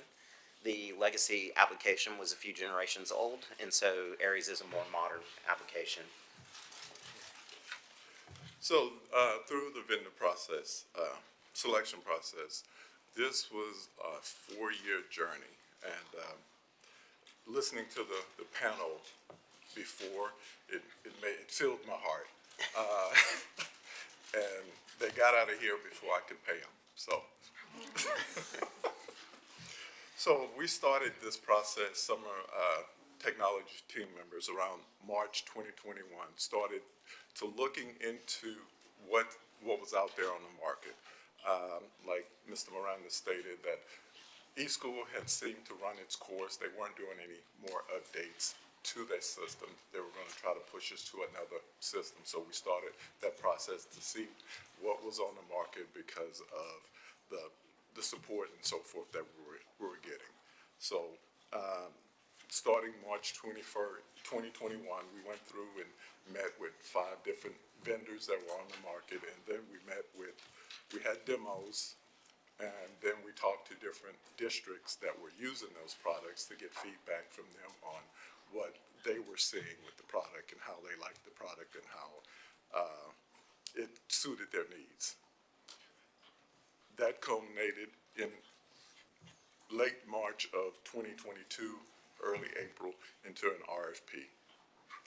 And we went through that process and evaluated, had vendors come in that responded to the RFP and did our evaluation and moved forward to the phase 2 of the evaluation process, where those who have responded and made it through the first phase of the evaluation process made it to the second phase, and then we brought in those that made it to do demos for our staff and so forth. We had 57 unique staff members that went through and reviewed 9 modules.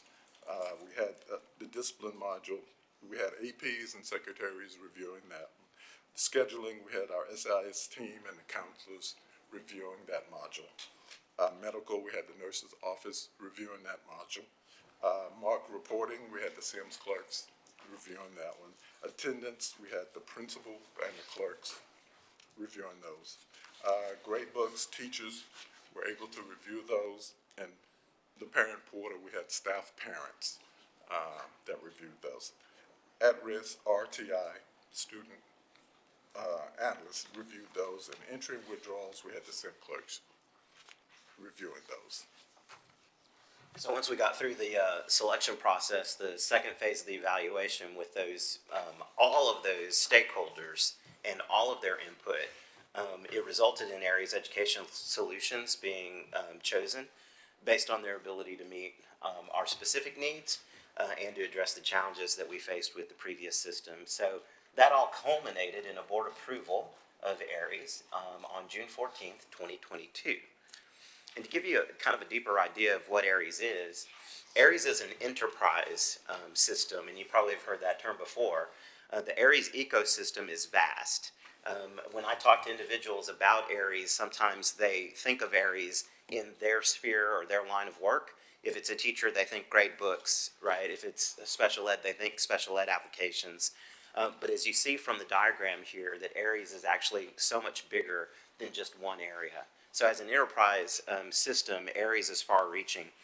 The 9 different modules that we had reviewed during the evaluation process are shown essentially here at the top of the page, where Aries has things like intervention discipline, which we've talked about already, health and medical, records transfers, and just a variety of things. Pretty much anything that we have from a data standpoint that has to be delivered up to the state is all captured and all contained in Aries. On top of that, Aries, part of the Aries ecosystem is also that it's a cloud-based system. And so that was an upgrade too from some of the things that we previously had. Aries also has a robust third-party integration. And so one of the things that kind of attracted us about Aries was the application integration that Aries had with some of our existing applications. So pretty much every one of our existing applications had a built-in application integration with Aries, which was very beneficial. And you've already heard that a little bit from some of the other presenters this evening about how it integrates with other systems. And so I'm going to let Bobby continue with the... So through the implementation scope and timeline, in December 2022, we started the data conversion. The project kicked off. We started the data conversion process. We brought over 7 years worth of data from 2017-18 school year through the implementation. So it went through 23-24, including some school data, and we converted 20 domains, including student demographics, attendance, grades, and special programs. We met, in this process, we also met with different departments to start documenting their process and their requirements. System configurations.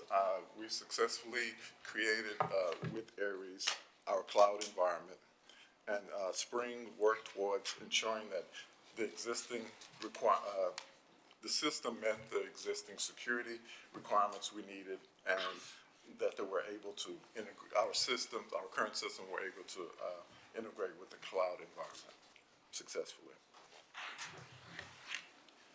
Then training and go live. That date was July 19th, 2024.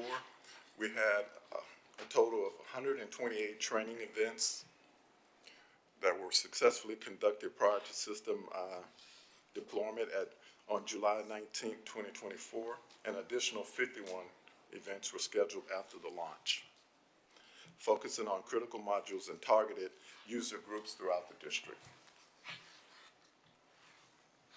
System adoption, that's an ongoing process. We are in month 8 of the implementation.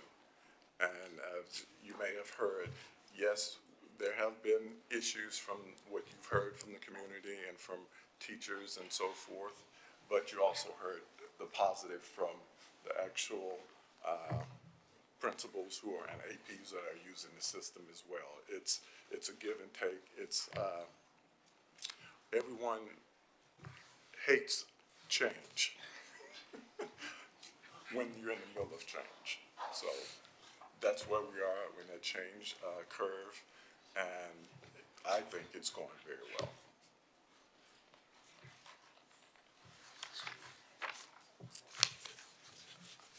The next slide is a visual representation of the project plan. The project launched December 2022, as I mentioned.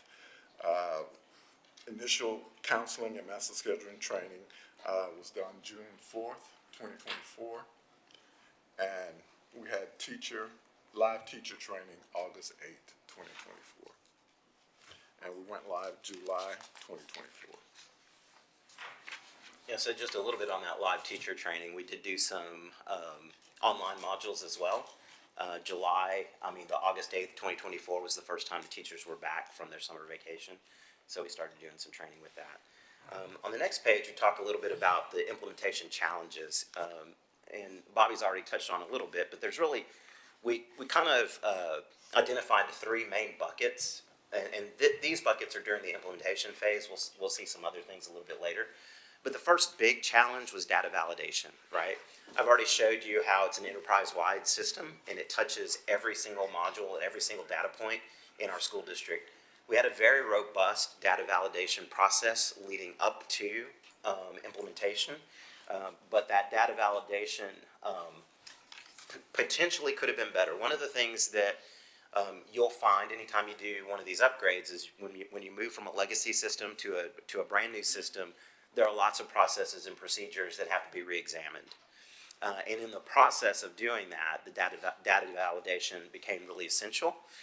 And so while we had lots of fit gap analysis and data validations with the departments, it turns out that not every single one of those fit gap analysis and data validation got us to 100% prior to. So one of the things that we did through that is review on a weekly basis, every day really, but then on a weekly basis we had big status update meetings. We thoroughly reviewed the validation conducted by the district staff along with development of tailored validation process, and you'll see a connection between this first bucket and the last bucket where resources involvement come into play as well. The middle was the process gaps, which I kind of also blended a little bit with the data validation.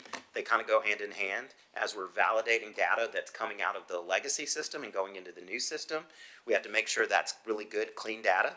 Anything that was in the legacy system that was a mistake or was something that people over the many years that we had that system created a workaround for or what have you, that ended up overlapping into the new system. That tends to be typical with some of these things that happen whenever we have a new system implementation like this. So process gaps were there. Again, when you're implementing a new system, you're always going to have opportunities for process improvements.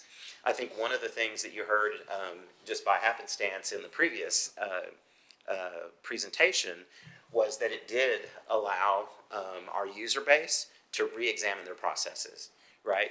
Sometimes our processes are conducted to fit the system. And really the system, the processes and the system needed to be upgraded together. And that's part of what we did. And part of the challenge in that as well, because that requires a lot of input from end users. And so the solution was to continuously improve those processes, to constantly look at those processes to determine if they're aligning to the system and what can be done better. And so we have opportunities in areas to do things differently that can be better, but along with doing things differently also comes the resistance to change that sometimes happens and sometimes warranted, sometimes wanted, but we did that. And so the solution, again, providing more training and more support for staff helped us to get through a lot of those process gaps. From a resource allocation standpoint, our student information system carried a big burden in the implementation of ARIES. And while they were doing that, they were also doing their day-to-day job. So from a resource allocation standpoint, it also took a lot of information gathering from end users and departments. And a lot of, actually what we ended up finding out too, is a lot of the data integrations made us have to go out and coordinate with a lot of the different softwares that we're using, a lot of different applications like Schoology, Decision Ed, and some of those other applications. And so we reviewed and enhanced the roles and responsibilities of everybody involved, and that's how we were able to overcome and through that, through the implementation phase. Before you proceed, I had a Yep. question about the resource allocation. I was looking back on some last 2 years prior documentation from previous boards, and I felt like I came across a cut that we had made to the IT department. There was some cut that I had saw somewhere, and it was reducing in-person trainings to virtual. Was that for Aries, or was it for something else? I don't recall that being for Aries. I'd have to go back. Do you remember how long ago that was? 2 years ago. We've had we've had several through the years, but I wouldn't necessarily attribute that to this. Okay, Yeah. and the only reason I bring it up is because if it was a lack of manpower and resources that contributed to some of these issues, you know, as we're hopefully never having to go through budget cuts like that again, but if we do, that we're making sure that we're keeping that in mind so that we're not shooting ourselves in the foot later on with future problems because we cut some position somewhere, so. I don't It's recall it's that something as important specific. as I don't this, recall that yeah. specific one, but I don't believe that one impacted here. But I see your point for Okay. sure. Yeah, thank you. So this is you. So organizational adoption progress. We've done extensive training. We've had 179 events covering all key modules and user groups. Communication, we have a dedicated project website and targeted communication to different stakeholder groups. The support, we have ongoing support from Aries and from our internal service desk that takes requests from individuals, schools, and staff, and we try to rectify and figure out what their issues are and correct that. Feedback, we regularly try to collect feedback when we do, in our service requests, our service desk tickets, we send out a survey on how we performed and so forth, and what information was helpful to them. We also just sent out a survey this past week, last week's, asking overall, not just about Aries, but about other applications that we have in our ecosystem that we support, to see where the gaps are on the campus and with the teachers and so forth. So we're gathering that feedback as we speak. So while we have made progress in the adoption, we do recognize still that there are more frequent and targeted communication that we can continue to do, as well as continued support. You also heard earlier today about the layers of support that we provide. We do provide a help desk. We have the Student Information Systems team. And you also heard that DMC is a big part of the support as well. DMC is a support more on the data entry side, and so doing all of that is extremely important. And then we partner well with them on the application side itself. But definitely believe that there are opportunities for more targeted communication and continued support for users. When it comes to lessons learned, right, so we already looked at some of the challenges through implementation, but when it comes to lessons learned kind of post-implementation, there are really some key takeaways. The big takeaway at the very beginning was going back towards the communication and the change management. One of the things that, if we have another chance to do this again, we would do more on change management, which there is a cost to change management. Change management's not free, but these are things like advertising and preparing the environment or the community for the change that's going to happen. I think while everybody knew the change was happening, I think the level of change and the amount of change caught some people by surprise, and I think that was part of our issues at the very beginning of the implementation. So more change management and creating tailored communication strategies for individuals to really prepare them mentally for the upcoming implementation would have been a real key. Another one was vendor expertise. And so we do have subject matter experts from Aries in every one of the different modules. And what I think they learned, and we learned both, is that having an umbrella subject matter expert to understand a little more clearly how things connect to one another would have been a little bit more helpful. that came a little bit later on in the implementation process, but being able to do that and see that from an end user perspective and not just the implementer perspective, right? You always have to have the end user perspective when you're implementing, and so having a little bit more of that from an umbrella standpoint would have been helpful. That did get cleared up a little bit later on, but identifying, that would have helped us identify and address gaps maybe a little bit sooner. The other one is kind of rigorous project management. This one's a little bit tricky, but the way we talk about that is, you know, if an organization was doing project management, they would be doing it, a private organization, they would be doing it a certain way. But a public organization like ours, maybe we do it a little bit differently. And what I mean by that is we had to touch many different people in many different departments in many different areas, and there were lots of conflicting priorities throughout that process. And so from a rigorous standpoint, setting dates for meetings and setting dates for different changes and things of that nature, the organization had to understand and catch up to that a little bit.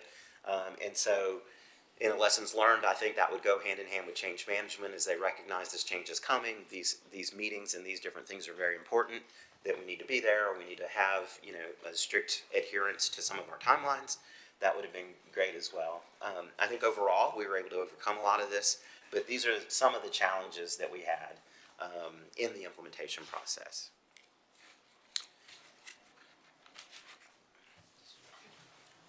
So next steps and long-term benefits. Number one, additional training.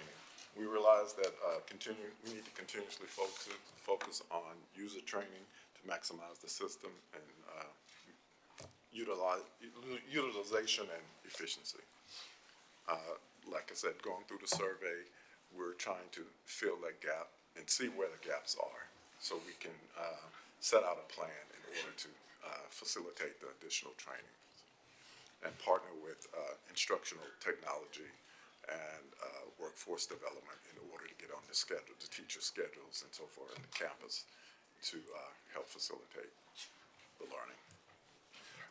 Process refinement, and that's an ongoing thing that we need to take care of to optimize workflows and address any remaining gaps in functionality. And our partnership with DMC and with the different departments will help in this. And we've been reaching out and DMC as well to help refine these. The data quality improvement.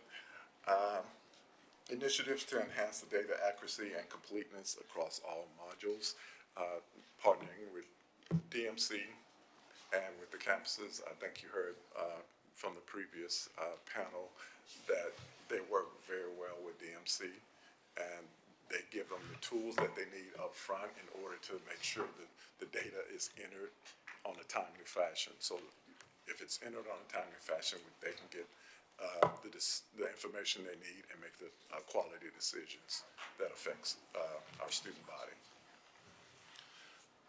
Integration and expansion, as we further integrate with other systems within our ecosystem to make a more cohesive ecosystem.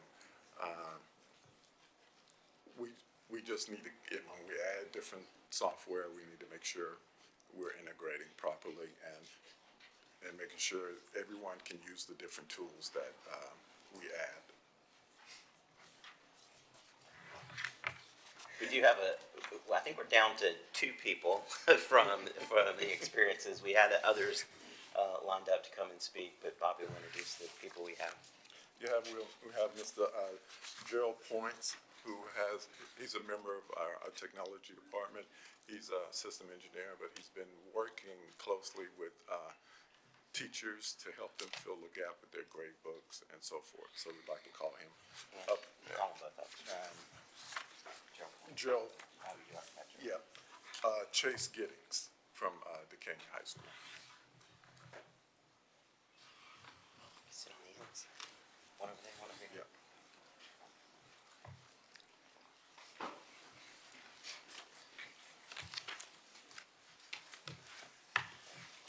Yeah. Either one of you can start. Oh, okay. Hi, I'm Gerald Points. I work for Christy and Bobby. I'm sorry, will you repeat who you are? Gerald Points, I'm the systems engineer. I work, primary job is working to administer the GoGuardian system and a lot of other systems over in the system application support group. Are you with the district? Yes, he Yes. currently works in our technology department. He's Yeah. he's a system Because I'm engineer. seeing a problem that we have. Oh, I do work for the district. I actually have been here for about 13 years. I've come all the way up from a CTE teacher and was a CTE technology specialist now. So I've been with the district for a while. Wonderful, I just have never met you or seen you. So you have not presented to us. We in technology like be behind the scenes. Yeah. Mr. Behind that LaFleur, curtain. I have met several times, so Yes, I know very but well. the rest of them behind the curtain. Well, I'm here to tell some stories from the field, from people that are actually using the gradebook module. That's our teachers. So I've got a heart for teachers, so let me just share these stories kind of and take from it what you will. So I visited over at Westfield High with a brilliant CTE health science educator. We were exploring why her grades weren't updating Aries from Schoology. Many of her lessons that she used are built into Schoology so her students can readily engage and she can quickly grade and return their work. We found an error in the setup and it was in Schoology, and in the past, this error was the gradebook number was not found. It was a deal breaker with the old system. But you would have to manually transfer the grades from one system to the other, and that was the prescribed fix. Well, we were working on getting the sync back to work, and she also noticed that she goes, well, I have all these notes that I have in Schoology that need to go across. Okay, at that time I go, oh my word, that's a lot of notes. She is meticulous. She teaches medical students, so there's notes on every grade. If they're absent or if they need to go on, they have accommodations.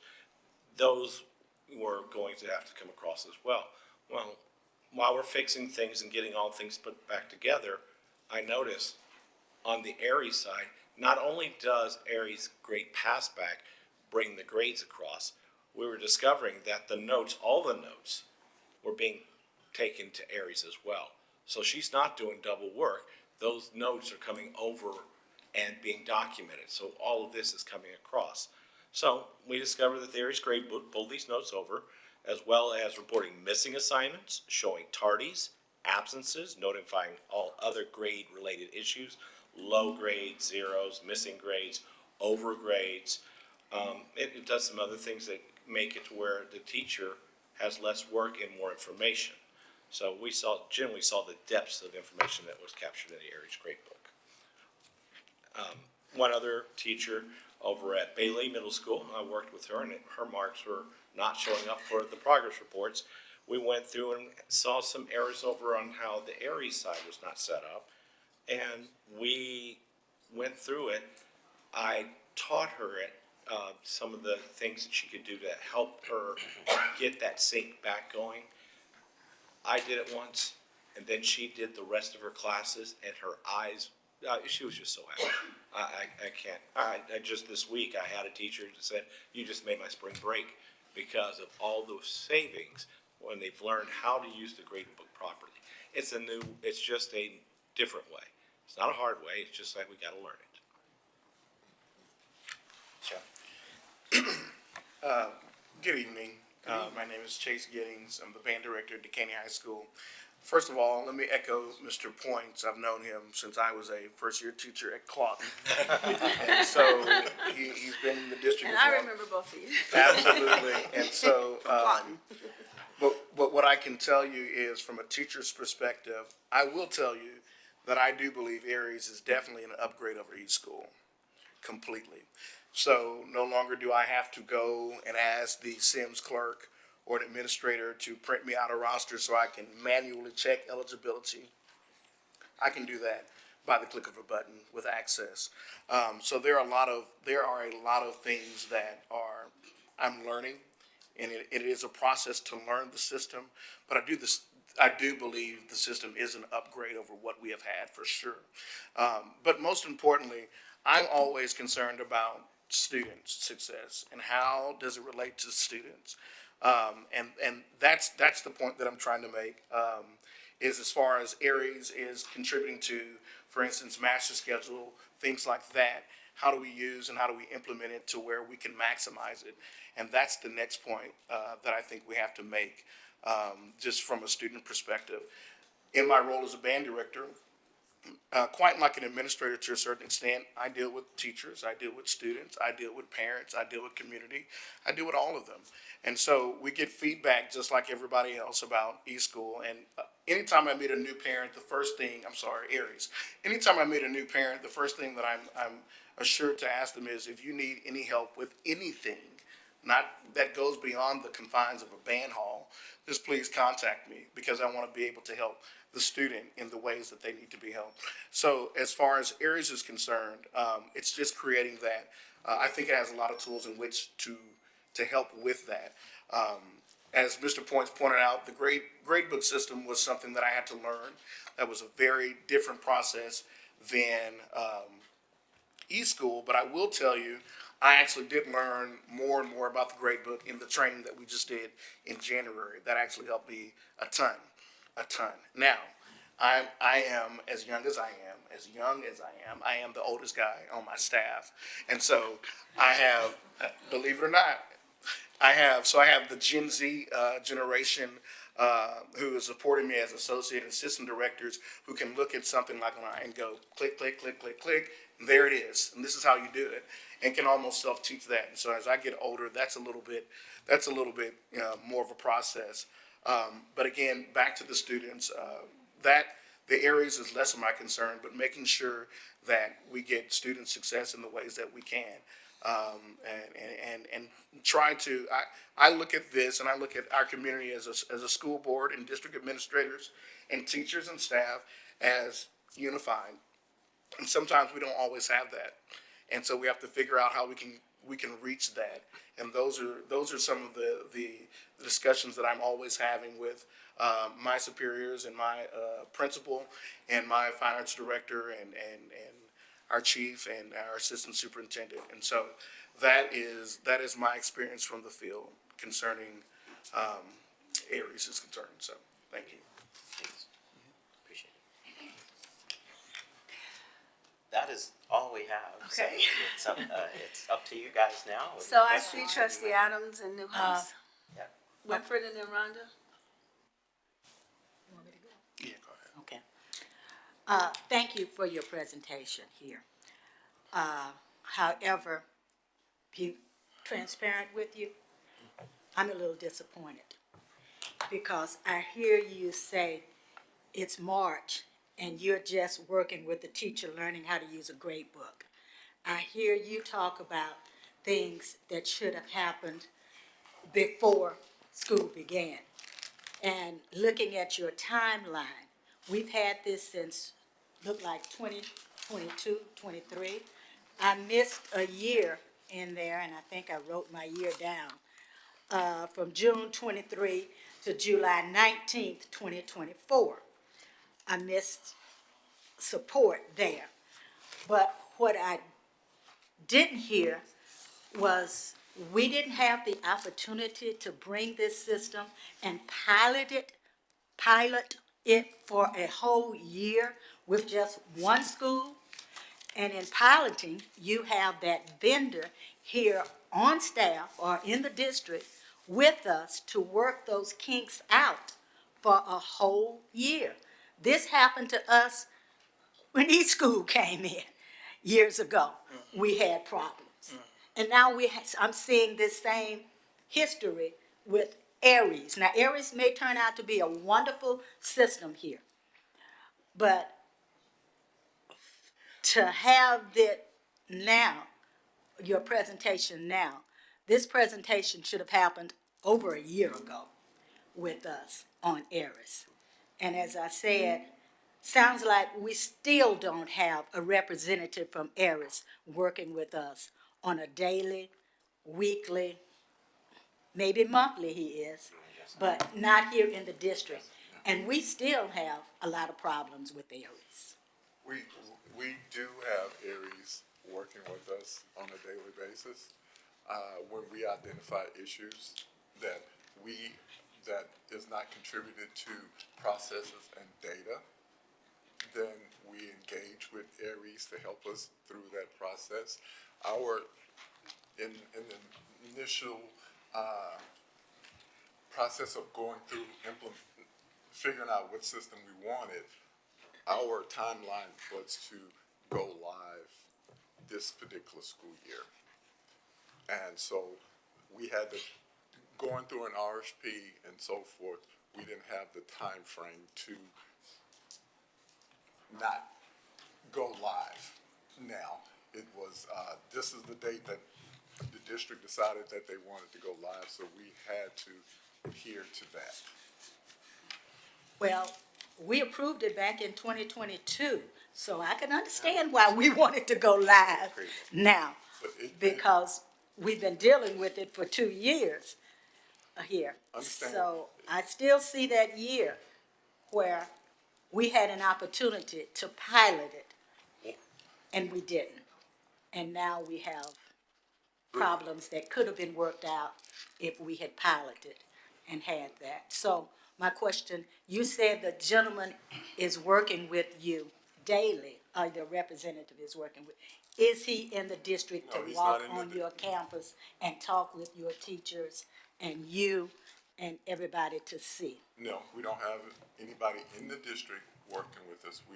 We talk to them virtually when we need help. We do have individuals such as Gerald and our other SIS team members, when they get information where teachers are having issues through our ticketing process, we address them quickly, especially when we're going through the grading process and any other process. We've worked extensively with the different departments to make sure they were trained and to make sure they knew how to enter their data and to make sure that they were validating their data.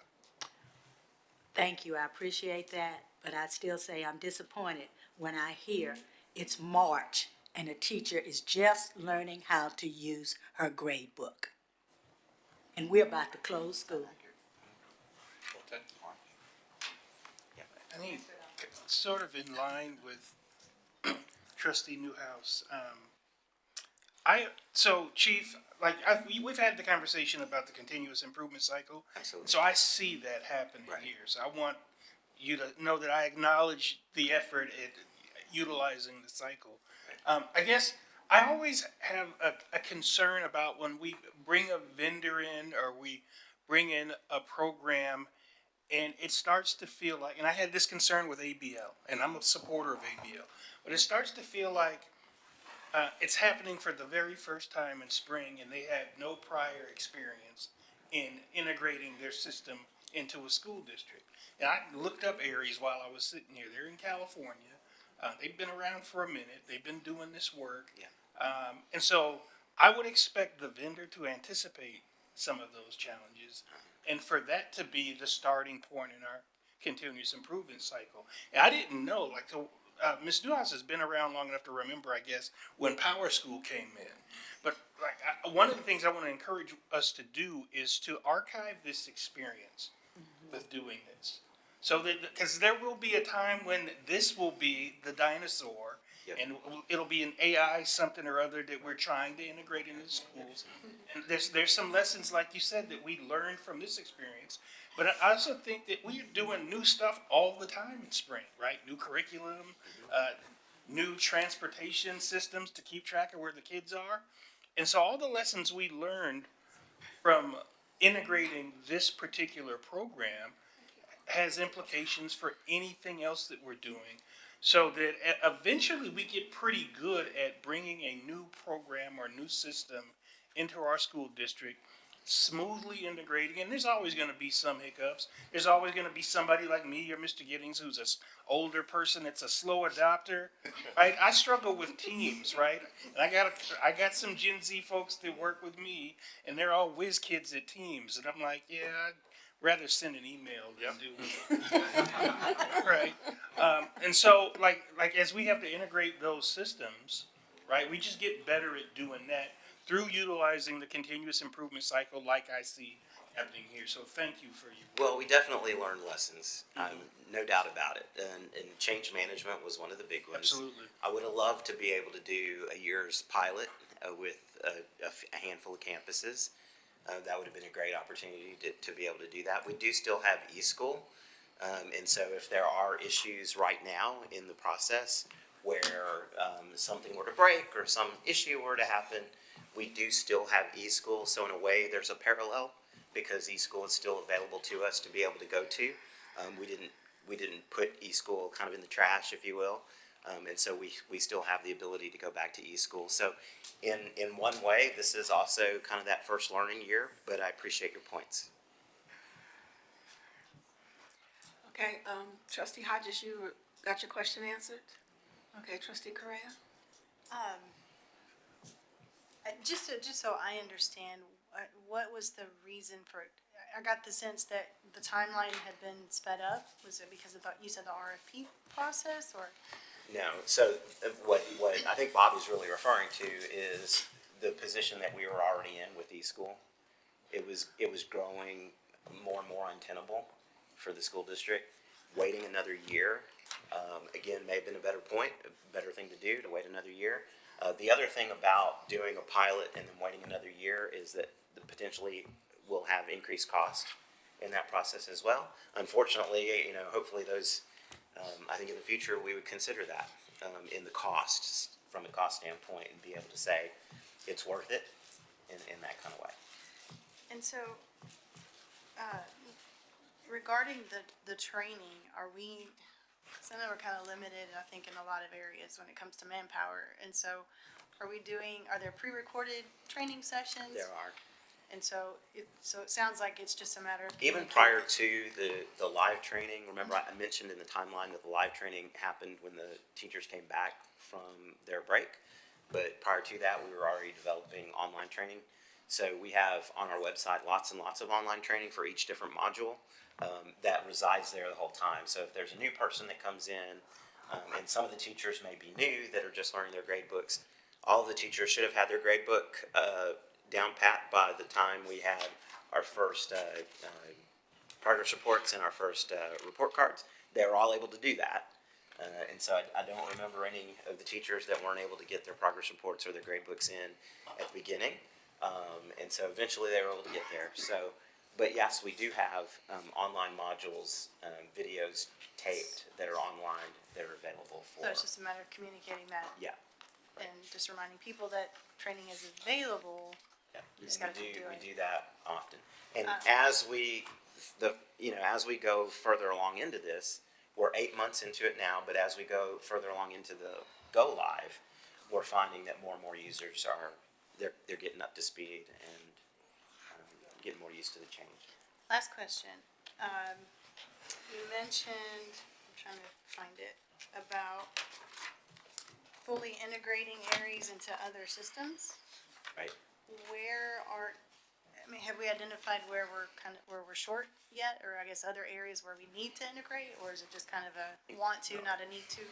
No, taking like Decision Ed, we just need to make sure that all of the elements, because the elements were different from eSchool, and we just need to make sure that Decision Ed is being fed all information, because when they pull the data out, we want to make sure it's as accurate as possible. And so it's just going back with a fine-tooth comb to make sure that every element that is available in Aries is coming over and it's accounted for in Decision Ed. And so that's what I meant by that. That's one application. It's more refinement from that standpoint. But Bobby also mentioned, and whenever we have a change or we have a new application that's being implemented, just ensuring that those integrations are done as well. So the big ones like Decision Ed, Schoology, those were some of the big ones. Our eSped was another one. The operation is. I'm sorry, I did jump right. I'm gonna go then trustee Hodges, then Adams, and I think Correa still has some, are you done? Yeah. Okay. I just have a quick had some question. questions I want, Oh, go ahead. I'm sorry. I thought I was next. Go ahead. I'm just following the list here. Oh, okay. Go ahead. Never mind. Go ahead, trustee Hodges. I just have some concerns. I wanted to, I have mixed feelings. I'm a little bit on board with trustee Newhouse when I hear statements like we still need to make sure that they're integrated. When you're doing, there should be downstream integration and testing done with all of the applications within the system. This is an enterprise system. Yep. Before that system went live, we should have, before we purchased it, ensured that it was compatible with all of our downstream We did. applications We and did. That definitely was had one done of that our- testing. yeah. But to still be saying that we need to check and make sure that this is coming across and this is going over is a little disheartening, because we are 3 years, I mean, this was 2022, it's 2025, into the integration. And so 8 months into the integration, to still have training and testing going on, verification of whether or not our downstream applications are meeting the needs is disheartening. I haven't come from this environment and worked my career in this. I know there's times when certain data elements don't transition over and you have to go back and you have to run that next month or whenever your next release is to ensure that the data is accurate, but to still not know what all is required. Some of the questions that I had was, what reports specifically are we not able to produce now that we were able to produce previously? Do we know what those are? I don't know offhand which one. Okay, and the reason I ask is I've never, as board president, gotten emails from the state, from TEA, because we didn't have data in. So I know we scrambled to provide data to the state, but I just want to make sure that we've identified those data points and that we've made the adjustments we need to the system to make sure that we're getting that information to TEA timely. So that I don't get any more emails around that. So that's really what's driving that question for me, in that I know we had some system issues where we had some delays in getting data prepared. When it came, I think you're referencing PEAMS. When it came to PEAMS, it was kind of a perfect storm because the state also changed its reporting system to EdFi at the same time. And so kind of that perfect storm, we were having our upgrade and our change, and the state was changing over to EdFi, a new reporting system. And we're responsible for our school district. There were other school districts that had issues, but we're responsible for our school district, so we take your point.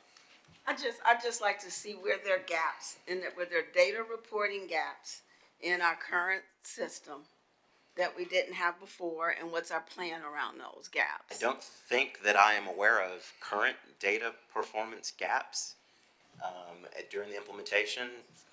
So I don't know if this is Aries driven. I know one of the things that we as a body have asked for was exit data by school. Do we have that? Yeah, I don't think exit data by schools. I don't know. Yeah. Well, that would come from, not from Aries. Okay. That would come from the eFinance Plus side of the staff exit, I don't know. right? Are we talking staff? Yeah. Right, and so as far as like the exit survey disaggregation, that problem was a Qualtrics problem, not being able to disaggregate the data from the platform we're using to house the exit surveys from Qualtrics. Okay. Okay. Right, but now we've moved to Decision Ed where campuses can see their individual results. It's not, still having trouble with the whole put it all together and let us see. So right now we have a dashboard. Each campus can log in to see their results. The problem I'm having is getting it to where I can see it from the 30,000 view and see everybody at once without having to click on each individual campus and then retabulate. But that's a totally separate That's system. good to hear. So those are just a couple of examples. I'd just like to, I don't need you to like give me a laundry list right now. I'd just like for us to know where there are gaps and what the plan is for those gaps right now. I know even in our president leadership cohort, we had students that had concerns about not being able to access certain data. And I know you met with some of them, but where are we with that? And where do we still see opportunities? So we were able to meet with all of those students and resolve every one of those issues. I should have brought some of them here actually, because they would have probably had some different stories. But that was a really great experience. And so thank you guys for us to be able to meet with them, because they brought us certain things about, you know, their transcripts and their grades and different things. And when our team was able to sit down with them and meet with them and show them kind of some of the areas that they needed to look at a little bit differently, a lot of those had been cleared up. In fact, pretty much all of those issues that those students in your leadership cohort brought up have been cleared up. Okay.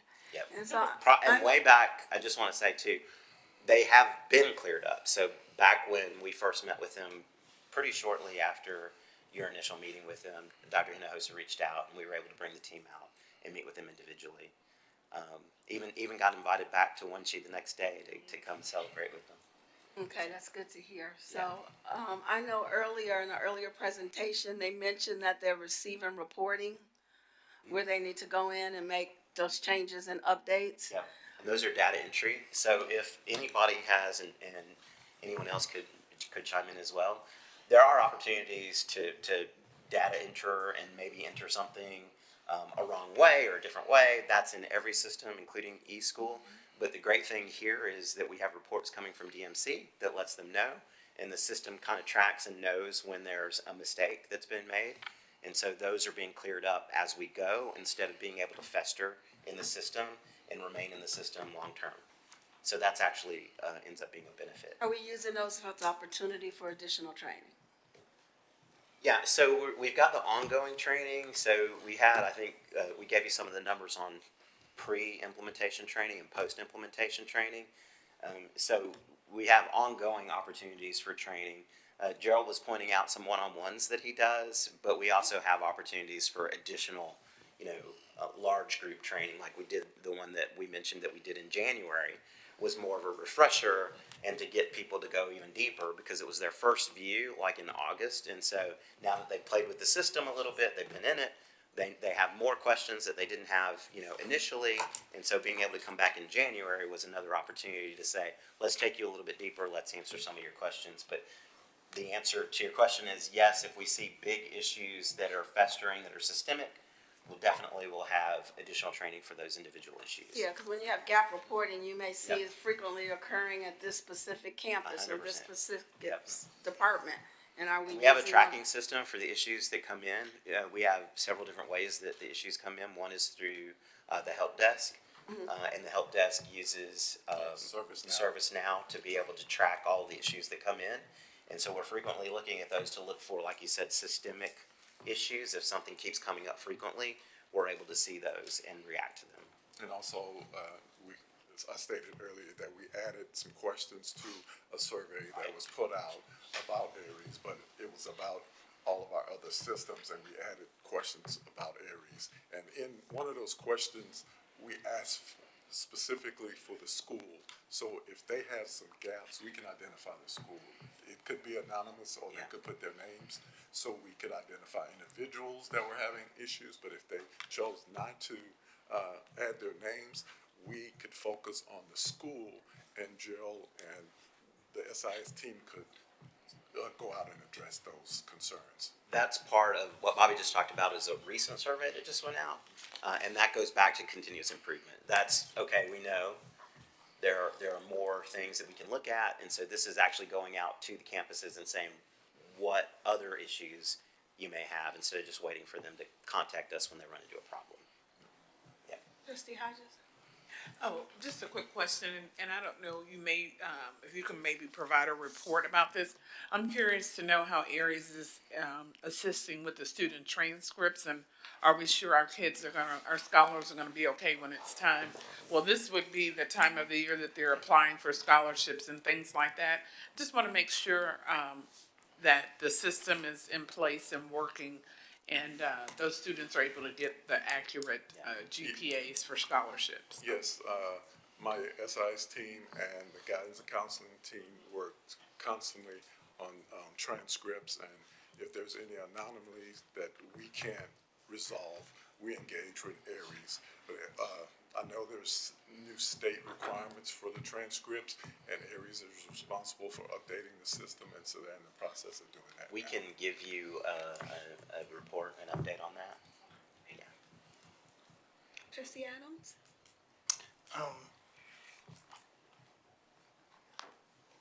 So this goes back to what I first said about like all of our interactions with vendors. Power School and eSchool and all of these applications were known quantities when Aries responded to the RFP. And it just feels like, listening to you, it feels like the vendor is not pulling its weight. That's what it sounds like listening to you. That you all are working your tails off, and the vendors back in California sort of lending a little bit of support, but not really doing what we paid for. That's the concern I have. Is that people come to us and they respond to RFPs and they promise a bunch of stuff, and then when the rubber meets the road, the kids are suffering, and the vendors left you guys out here to answer to us. And so again, as part of a continuous improvement cycle, I have higher expectations of our vendors. Yeah. Right? I want some ROI from them. I want them to they need to be contributing to the student achievement here, not taking our resources to clean up their messes that, again, this should not have been their first time trying to integrate their systems with eSchool and Power School. Yeah. Like, and it feels like it's us doing it for the first time. Our kids are not guinea pigs for whoever has something to sell to us. That's all. Thank you. Trustee Nahal? They should be on site in the district the first year.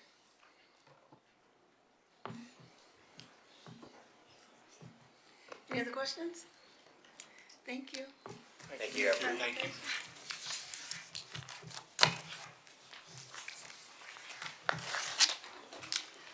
For our next item this evening, I'd like to recognize our Chief of Innovation and Success Services, Dr. Matthew Pearson. Thank you, President Durant. This item can be found on page 117 of your packets. It is our report of grants or gifts awarded that exceed $10,000. Specifically, we're excited to share this month that we have $2,155,422 in gifts and grants that will support the areas of strengthening instructional practices, college, career, and military readiness, teacher effectiveness, and our leadership pipeline. That deserves an applause.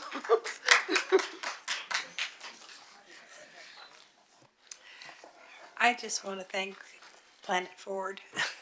They have been such strong supporters in the district. And the other thing is, I was just shocked that a Lincoln Aviator cost $90,000. But did you want to go to the next grants and let me? Yes, definitely. Planet Ford was the advocate for us on that item, and worked with Ford, and they continued to reach out over the last 9 months, trying to secure a brand new vehicle for our students at Dekaney Automotive.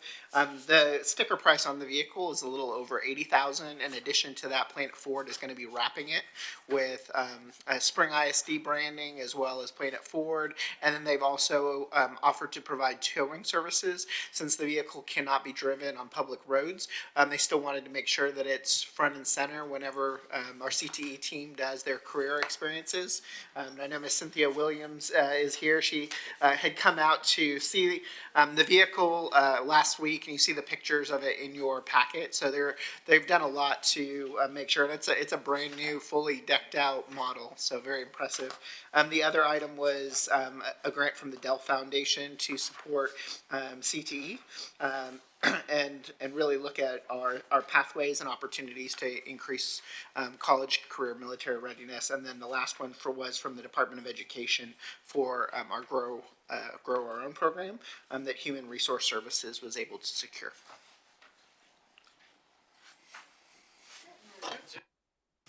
Great job. Any questions? How do these grants impact the budget that we're putting together? These grants are all above and beyond. So the partnership with Texas A&M and Dr. Hill Jackson, we've been working with her for a couple of years, and so that will help our Grow Our Own teacher program. So it's above and beyond. The same thing with the Lincoln Navigator, it's to help our students. And then the one with CTE Contigo is a partnership that we've had with Good Reason Houston.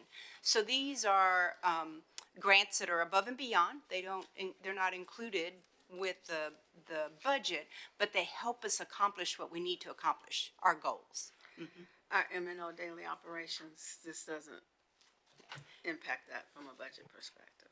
That's a question, yeah. Okay. Thank you, Dr. Parasol. For our next item, I'd like to recognize our Chief of Human Resources, Dr. Terrell King. Yes, and I'd like to call up, we get a treat tonight from both sides of the HR house tonight. The awesome Dr. Tamika McKeithen is going to come up, our Assistant Superintendent of HR Operations, with some modifications to our compensation manual recommendation.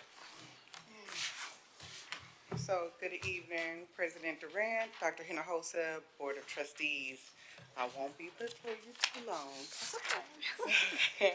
We have two requests. We would like to make a request to modify our 24-25 compensation plan model that we have in place. The first request that we have is to increase the supplemental pay rate that we have for our career prep student workers. They currently make $7.25 per hour, and our recommendation is that we bump that up to $10 per hour. And this adjustment will help us to ensure that the compensation for these positions are more aligned with industry standards, because our students do have the opportunity to work other places and make more money. So we're making the request so we can be competitive. Any questions?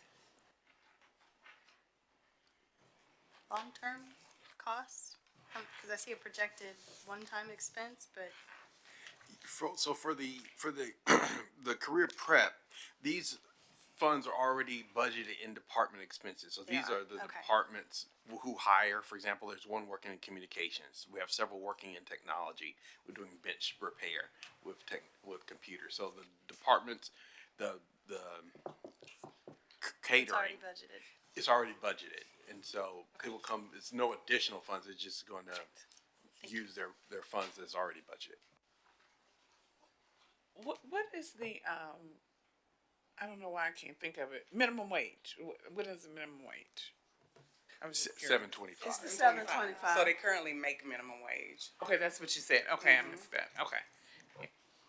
Yeah.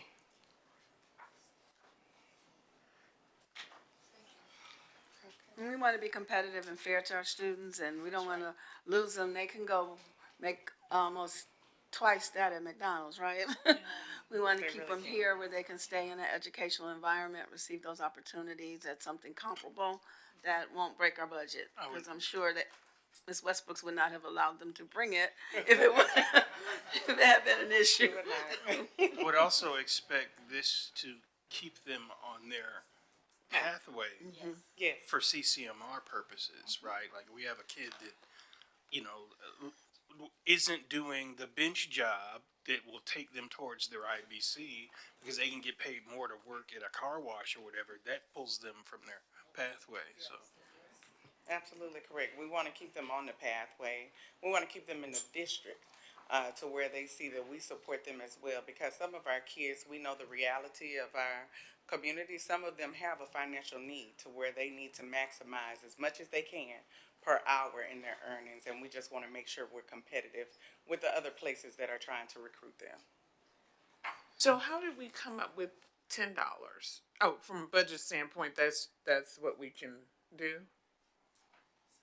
I was just thinking. I believe that was a recommendation from CTE. It was. Ms. Oh, okay. Williams recommended that, and so we just need your approval to bring our compensation plan to align with the recommendation from CTE. I don't think it's enough, but I know we don't have any money. You wanna give, she's give more.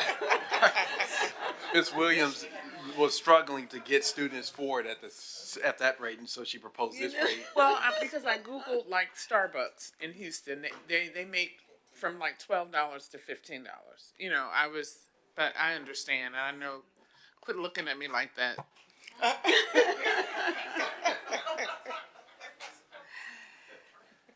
Thank you. I also loved how this, our human resource department stuck around to support They you, did. didn't they? Yes, they did. We went as a team, that's right. I'm like, are they still on the agenda? Why are they still here? They are. Okay, thank you. And so that's the first request. The second modification that we are requesting is for us to be able to modify our plan to include a financial incentive that we are labeling as the Achieve incentive for our employees on campuses that are not eligible for TIA funds. We understand in our statement that we say is, in spring, we believe that every member of our campus community plays a pivotal and vital role in fostering a positive, safe, and healthy learning environment for our students. With this model that we are presenting tonight, it recognizes and rewards employees on campuses. So we have two models. So the first model is if you are an A or B rated campus. A or B rated campus. And this model will allow for us to, when we look at the projected expenses, and again, these are just projections and estimates, but we estimated at least 10 campuses would be A and B model, and our projected cost to pay those additional roles. So right now, our principals don't receive, they're not eligible for TIA, our APs, our instructional aides, our counselors, our ELL specialists, CTE teachers. None of these people that's listed on the document that we provided, they're not eligible to receive TIA funds. So that projected, and we have the different models, the principal, and then we have the instructional group of people that are not eligible, that we're recommended that we give them a one-time payment. And then we have even our additional support roles, our secretary, clerks, receptionists, and aides and registrars. In that. So with the projected cost, that will put us right at $216,500 estimated. This would be a one-time payment, and that is if we focus on A and B campuses. And Model B, and let me digress and just let you know, we had a committee. So we first had a committee that was comprised of our assistant supes of our campuses, so to where we could lock in other HR members, where we were really wanting to put together models and then get the feedback from our teachers. So we created a subcommittee from our ACE committee, and we were able to meet with those who volunteered for the subcommittee, and they gave us feedback on the models and which one they were recommending. Hands down, with our ACE committee members, they did embrace the second model with Model B, and we note that this is a very aggressive model. So this is us saying our A and B campuses, and then as well as projecting that at least 10 more campuses will bump up to a C or above. So our D and F campuses will bump up to a C or above, and they will be eligible as well. So in this model, we would, of course, have more participants to be in the model, and just depending on how many campuses actually hit the mark, we would projected again a one-time payment. We would budget anywhere from $346,000 to around $433,000. Again, these are estimates of us projecting because we don't know how many campuses will hit the mark. With the feedback that we received from the ACE committee, the reason they supported B is, for one, they said it's more inclusive. And one teacher flat out said, she said, it gives us hope. And it lets us know that you all believe in us. And the people on the call echoed her sentiments as well. They felt like the A and B model was focusing on certain schools, which is A. Just using A and B campuses, they said, we know we have certain campuses that they'll hit the A and B. And like you said, that's only gonna be 9 or 10 campuses, but the rest of us are working really hard. And so we appreciate the stacking model because we're working toward, we have a heavy, heavy lift and we're working toward the same goals as everybody else. We wanna be a C, we want the B, we want the A, and Model B acknowledges that. And you did share that the 500,000 was money we had already set aside for this. Yes, I was going to share that. Okay. This was like, if I'm you go back to last spring, the board reserved in the budget $500,000 for this type of program and then directed administration to come up with a proposals for how to moving away from spring rewards with something different. And so this, Dr. McKeithen has been working since then towards this proposal. But it's using $500,000 that the board reserved in fund balance for some sort of incentive initiative. Yes, thank you. I'm sorry for not mentioning. And the just to fund. make sure we understand that fund balance reservation, that means it's finite. It's not recurring. It's not in the budget. It means that we have $500,000 total in order to do this. So if we were to reach those goals, then that 346,000 would come out of that 500,000 and we would only have what's left going forward. So it's not a budgeted item, it's a reserve. Thank you. That actually answers my question. So so I guess just to be clear, it's a one-time It deal. is. Yeah, and so it's something that we could potentially look at every year in a different iteration if we could afford it. Yes. Okay. And we were transparent, so when we had the subcommittee, we made sure that they understood that, but told them this was our attempt to at least acknowledge them with the funds that we do have available. And Dr. King made a point, this is replacing Springway. I don't know if you remember at Springway, we did it around Spring attendance. Rewards, yes, Spring ma'am. Rewards, Yes, they ma'am. did it around attendance. They got a certain amount of money for attendance and things like that. So this is replacing that old model. So if, for whatever reason, we have a bunch of campuses that just blow the results out of the water, how are we accounting for that? So it's a projection. Just a projection. They'd have to bring it back. It's They a have to bring it projection, back and to we would us. have to come back if it exceeded the budget, if it Would have exceeded to- the 500,000. Yeah, amend the reserve. The reserve would have to be increased. What a great problem we would have. Exactly, that's what I was thinking, that's what I was thinking. Yes. You've got the same hope like those teachers. That was one of my questions too. I just wanted to say I appreciate this proposal and, honoring the work that teachers are doing outside of the teacher incentive allotment. Actually, the students, when we went yesterday to Austin, the group that I was with, their focus was teacher pay and teacher support. And one of their priorities that they spoke with legislators about was the fact that a lot of their teachers do not qualify for the teacher incentive allotment, and they asked legislators to consider more funding for their teachers who don't qualify. And so this is right in alignment with that. So we are definitely, meeting, doing what our kids, our kids see the work that our teachers are doing. And so this is in alignment with that. So they would be happy to hear about this too. So thank you all. Thank you for sharing that. So we have two models that are being presented. The district, with the support of the committee, with ACE and their subcommittee, is recommending Model B. And this will be on the agenda for the board meeting on Tuesday. You don't need it tonight, right? No. Okay, We don't Tuesday need it the tonight. 18th. I was like, he's I not was saying that. trying to see, is it part of Date. consent on? Currently, but if we need to choose between. Yeah, you can't do that. Options. Okay. Pull it from consent. Yes, let's pull it from consent. Correct, because we'll have to have a conversation around which one. So if y'all have additional questions, we do have a spreadsheet that you can now submit those questions in advance to the meeting on Tuesday, the 18th. Great job this evening, Dr. King, from you and your team.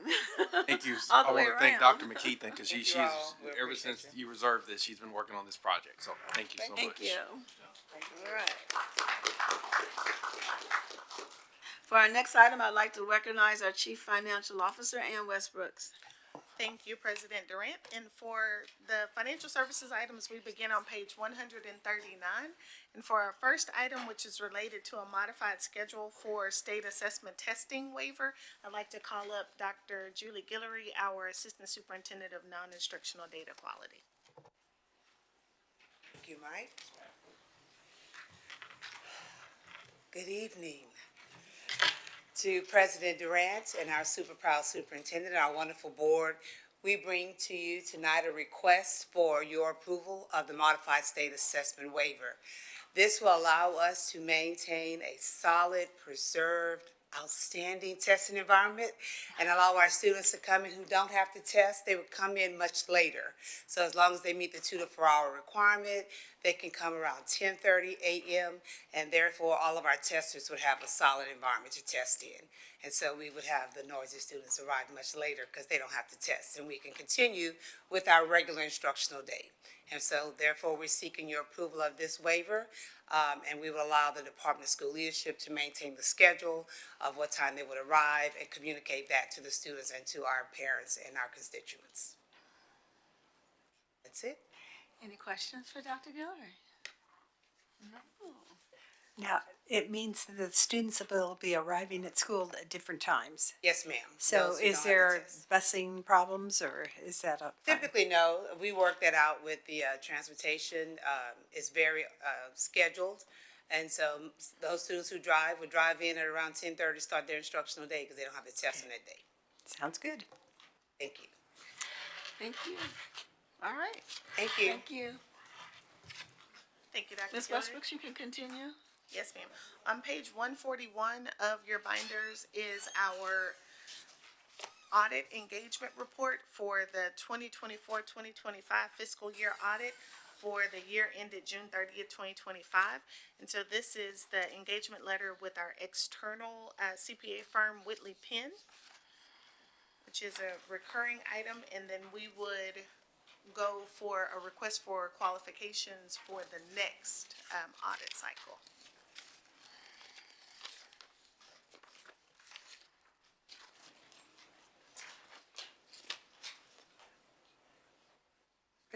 President Durant? I was trying to remember, this is different than the last one that came through the audit committee, isn't it? This didn't come through the audit committee this time. This is the engagement letter to engage with To the engage auditors. them, okay. Yes, ma'am. Not I'm the awake actual now. report. Sorry. All right. Dr. Jensen, you have any questions? I just wanted to mention that I've been to courses at conferences that say, watch out and don't use the same auditor all the time. But because we have Whitley Penn year after year, we do not have the same auditors. It's different people they send out, so they don't qualify. They're okay. Thank you, Dr. Jensen. That's correct. They rotate the partner, the manager, and then the quality control partner rotates. I was just gonna say, I've been to trainings and heard the same thing, and because of the way they rotate, the folks that are looking at the book and putting their licenses and reputation on the table, that does not apply to Whitley Penn in this instance. Thank you. I could see your little hair spinning over there. You can continue. Okay, our next item is on page 153, and it's related to an engagement that we have with EduCentric.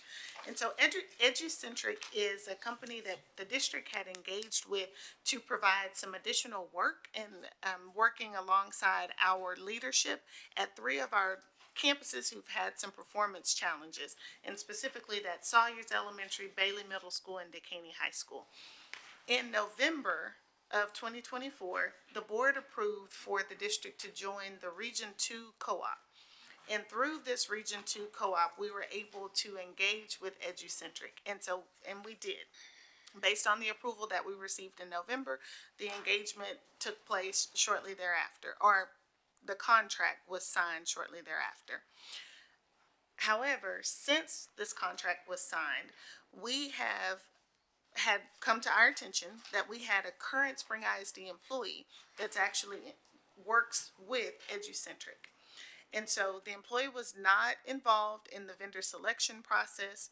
And since the conflict of interest has come to our attention, we've reached out to the employee. The employee has provided a conflict of interest statement that has been posted to the district's website, which is the proper way to handle a conflict that comes to our attention, as has the vendor themselves. Their company has completed a conflict of interest questionnaire.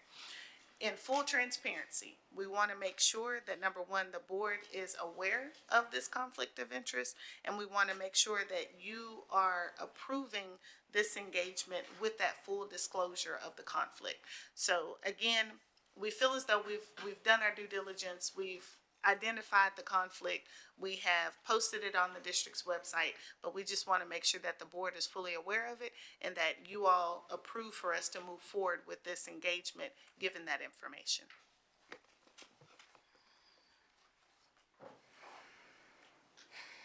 I've got some concerns with moving forward with a vendor who has individuals that, it's my understanding, is a co-owner of the organization. This may be dotting our I's and crossing our T's, but it just doesn't smell right, and I'm not comfortable with it. So, I'd actually like to hear from Ms. Kennemer on her thoughts around it. And I've got concerns, and I've already heard a lot of noise about it. Certainly, if you'd like legal advice, then we can adjourn to executive session to receive that advice, right? Because my duty to the district would not allow me to give you public legal advice in the middle of the board meeting. And so we can Understood. we can talk about it more in closed session if we need Understood. to. Thank you. I just want to be clear. So, like, we came at this to this contract through a cooperative? That's correct. We joined the Region 2 Cooperative, and so we were able to contract with EduCentric through that cooperative agreement. That's why we never saw an RFP? Correct. Okay. No RFP was done, that's correct. Got you. And Ms. Kennemer was consulted before we brought this item to the board.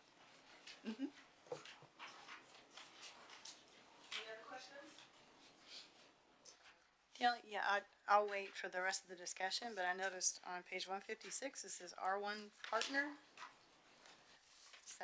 Who is that referencing? Under recitals. Dr. Ware? We're on, yes, 156 under recitals, and it refers to R-1 partner.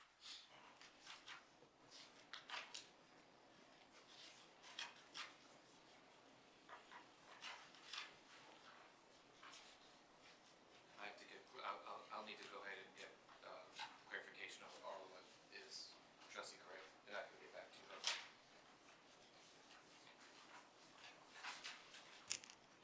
I would say typically that's probably just a reference to recital -1. If you're making multiple recitals, it doesn't have multiple recitals there, but from an interpretation standpoint, that would be my guess.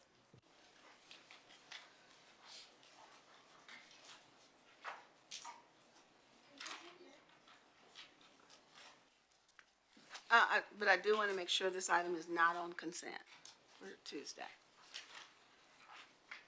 Okay, and then the last item that I have is on page 162, and it's a request for proposal for sheet music for our performing and visual arts team. We had 4 vendors that responded to the RFP, and we were able to qualify each of those 4 that have the ability to provide the services. So we're recommending that the board approve that we award to those 4 vendors, and then our performing and visual arts team would be able to select to use one or more of those vendors as needed.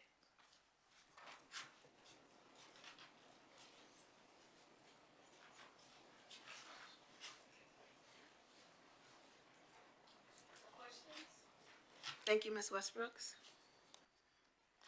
So our next item includes monthly reoccurring items as previously discussed. These items were provided in advance, and they will show on Tuesday's agenda.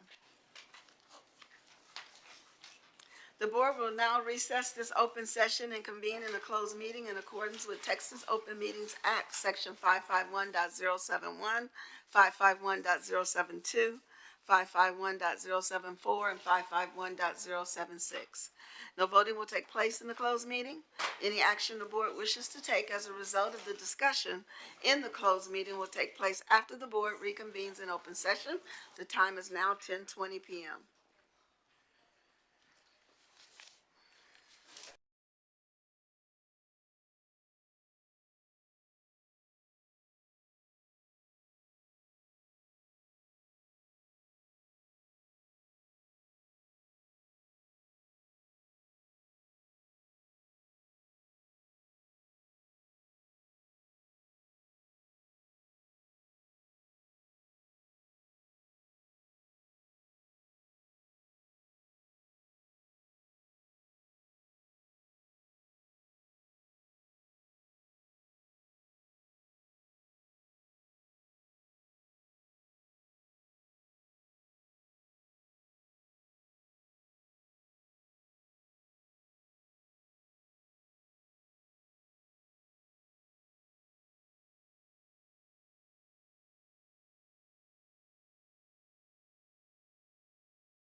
We will now reconvene the work session of the Board of Trustees for the Spring Independent School District, and the time is now 12:14 a.m. Are there any motions? Madam President, I move to terminate the 2024-2025 probationary employment contract of Patricia Greenleaf, teacher at Eichen Road Elementary, effective immediately for good cause as discussed in executive session, and I further move to authorize the superintendent or her designee to notify the employee and SBEC of this board's action. Is there a second? Second. There's a motion on the floor from trustee Correa, seconded by trustee Newhouse. Is there any discussion? All those in favor, please raise your right hand. That motion carries unanimously. Are there any other motions?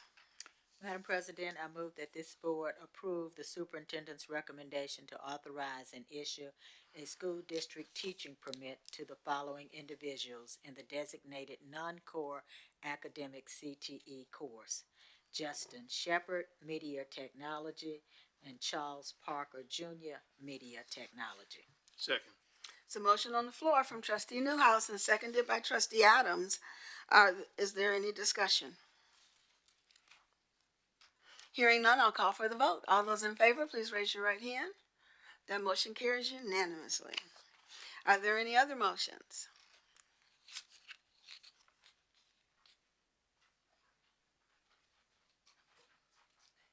They're on the next page. Yes, they're on the next page.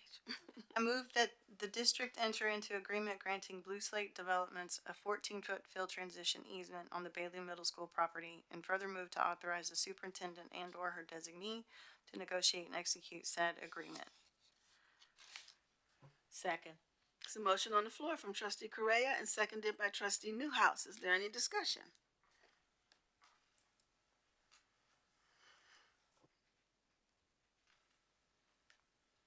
All those in favor, please raise your right hand.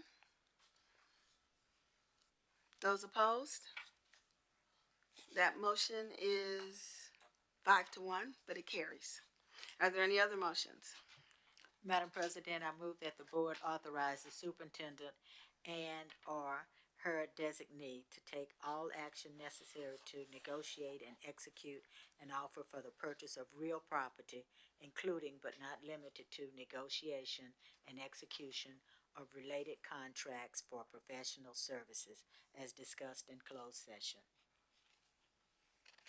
I second the motion. There's a motion on the floor from trustee Newhouse and seconded by trustee Jensen. Is there any discussion? All those in favor, please raise your right hand. That motion carries unanimously. Are there any other motions? There should be one more easement. We skipped one, yeah, guys. We skipped motion 2 at the top. I move that the district enter into an agreement granting Blue Slate Developments a 10-foot drainage easement on the Bailey Middle School property, and further move to authorize the superintendent and or her designee to negotiate and execute said agreement. Second. It's been moved by trustee Correa and seconded by trustee Adams. There's a motion on the floor that the district enter into agreement granting Blue Slate Development a 10-inch drainage easement on the Bailey Middle School property. Further moves to authorize the superintendent and or designee to negotiate and execute said agreement. Is there any discussion? 10 foot. All those in favor, please raise your right hand. Those opposed? The motion carries at 5-1. Are there any other motions? Hearing none, I'll entertain a motion to adjourn. Madam President, I move that we adjourn our meeting for tonight. Second. It's been moved by trustee Newhouse and seconded by trustee Correa to adjourn tonight's meeting. Is there any discussion? Hearing none, I'll call for the vote. All those in favor, please raise your right hand. Motion carries unanimously. Tonight's meeting adjourns at 12:18 a.m. Thank you, everyone.